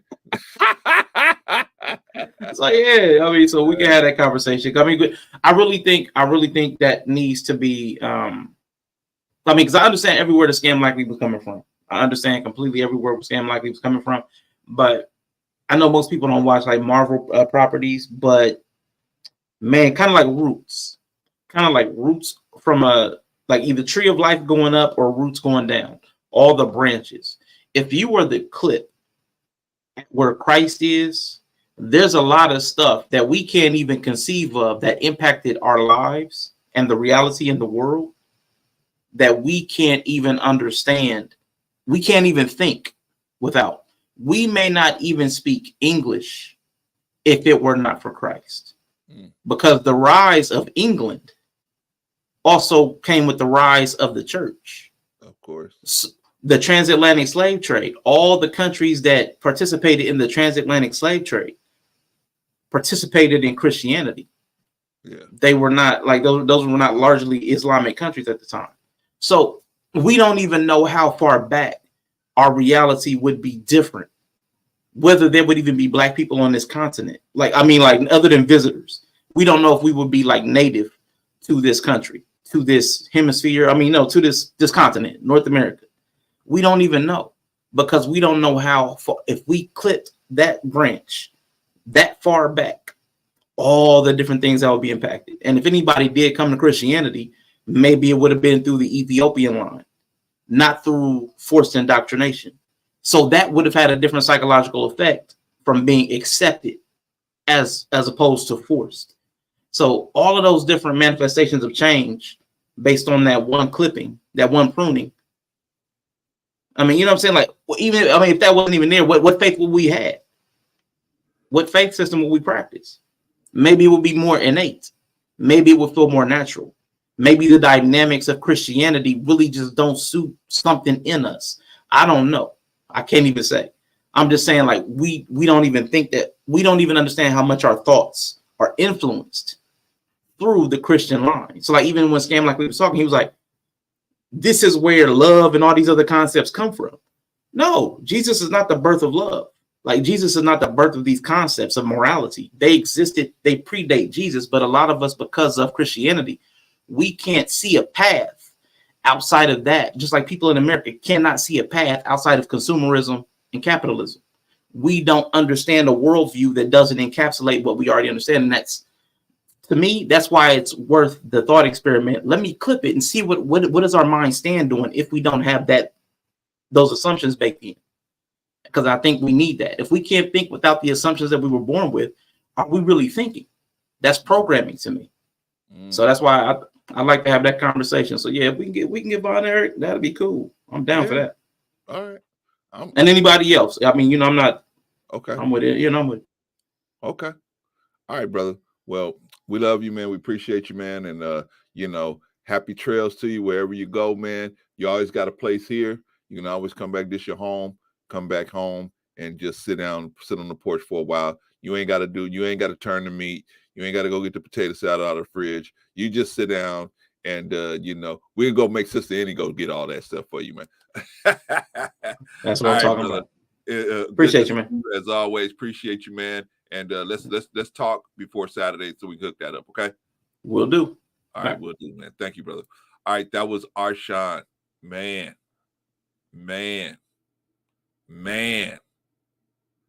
That is a strong brother right there, man. That's a strong soldier right there, man. But you know, sometimes, you know, we got things we got to do, man, that's above YouTube, right? YouTube is only a portion of our lives, right? We still got to work, we still got to eat, we still got to be with our families, right? So, you know, the brother's doing what he got to do, man. And sometimes it hurts, but we got to do what we got to do, man. We can't let our people,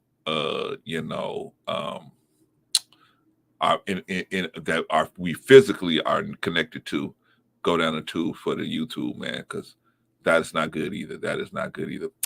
All right, Vaughn, what are you doing? Vaughn, get your butt back up here. What are you doing? Risa, get up here. Okay, I'm gonna give you guys a couple. What do y'all think about critically drinking going off the air? Hopefully he won't pull those streams down. Hopefully we can watch him at our leisure, right?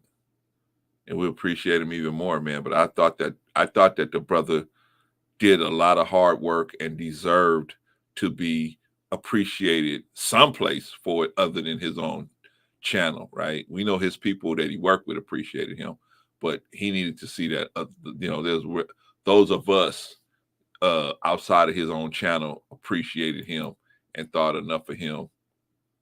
So, you know, Arshawn said Bree and Yellow stand. So cool. We can go over there and we can at least check them out, right? And you know, just them all three together, man, was just like you know, you never know what any of them was gonna say. And that's a good thing, right? They never was towing the company line, you know what I mean? But shout out to Brother Arshawn, man.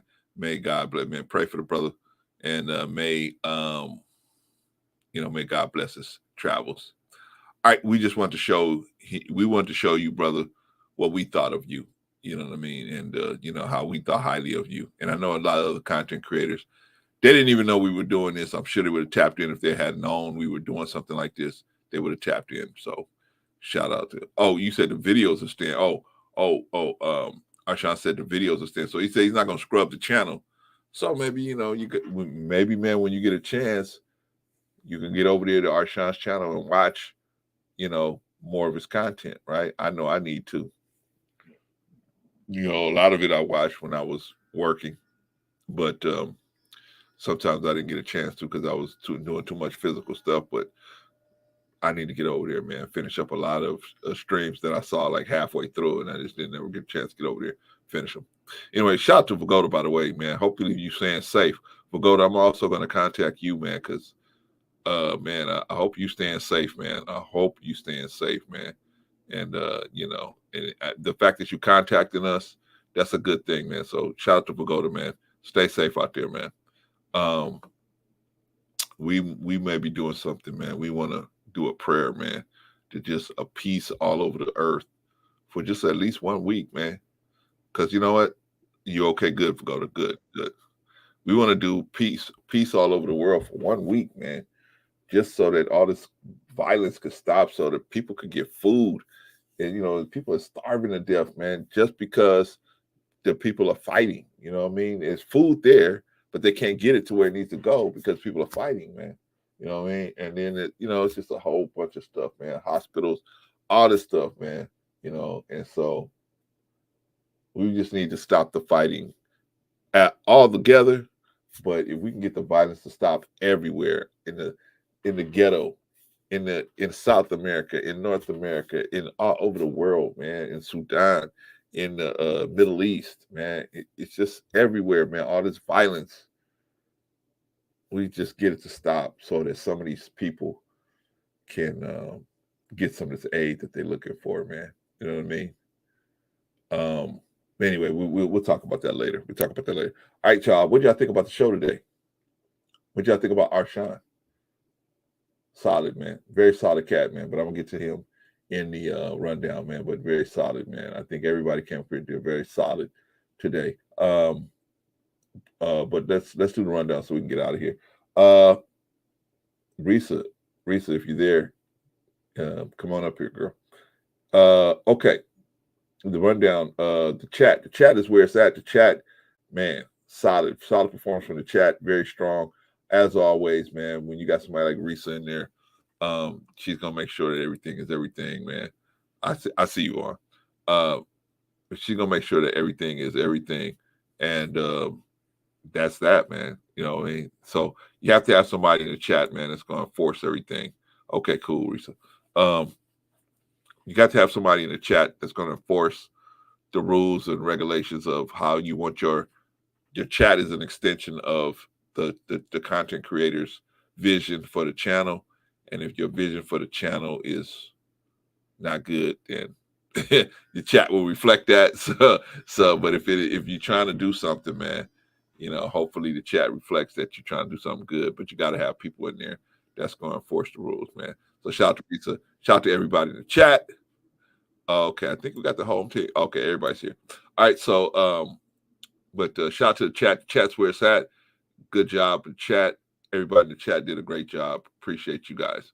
Who was on the panel today? We had Sister Annie. I'm gonna go fast because we gotta get out of here, y'all. We had Sister Annie. Excuse me, right? Sister Annie came up here. Y'all not doing the show about Arshawn without me, right? So shout out to Sister Annie. Very strong performance as always. What about Von Bryant? Very strong performance as always. Who else? Scam Likely. Very strong performance as always. What about Arshawn? Man, Arshawn came up here, man. Shout out to that brother, man. You know what I mean? It's hard being a content creator, man. You have so many things to watch for.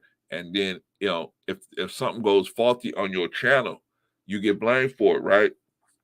Think about it, y'all. You up here, you trying to do this, you trying to research and look up videos while the person is talking, look up stuff, verify information, right? Anybody can say anything crazy up here, right? I don't hear it, and I'm just keep on talking and everything, and I come back and just start talking like nothing ever happened. It's happened to me a couple times. Hey, you didn't hear what I said? You didn't hear what that person said? No, I didn't, you know, because I was doing other things, right? So it's hard being a content creator, man. I respect that about Arshawn. I know it's hard, and I know it's hard. You know, you don't know what people are gonna say. You on a live broadcast, you don't know what somebody's gonna say. You know, you can only control what they're gonna say so much.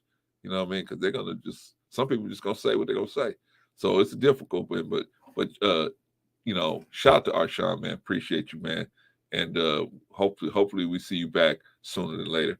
But very strong performance for Arshawn, very strong, very solid as always. Everybody on Critically Drinking, man. Bree, Yellow, and they all solid, man. Solid people. They don't always agree with me, and I love that.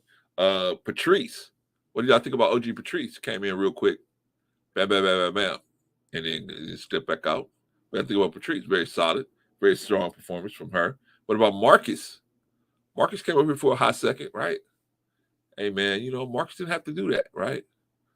Marcus could have just sat back in the chat and did nothing, but he came up here. He wanted to show his respects to Arshawn. Appreciate you for that, Marcus. Shout out to you. I think that's everybody. Very strong performance from Marcus. Very solid. I think that's everybody up here. Everybody did a great job. Okay, gang. Depending on what Arshawn says, we will definitely be here on Sunday. But depending on Arshawn, what he says, we may be here on Saturday. So we'll see. We're gonna see if we can work it out so we can be here on Saturday. If not, no big deal. I know we'll catch up to Arshawn, not this Saturday, next Saturday. And then I gotta get with Vagoda. I gotta do a update on his situation over there. But shout out to everybody, man. Just you guys, man. Just you know, pray for anybody that's in a violent situation, man. Just pray for them, and let's hopefully they can the thing will turn around for them, right? All right, that's it, y'all. We'll see y'all hopefully on Saturday. If not Saturday, Sunday for sure. All right, y'all. Peace.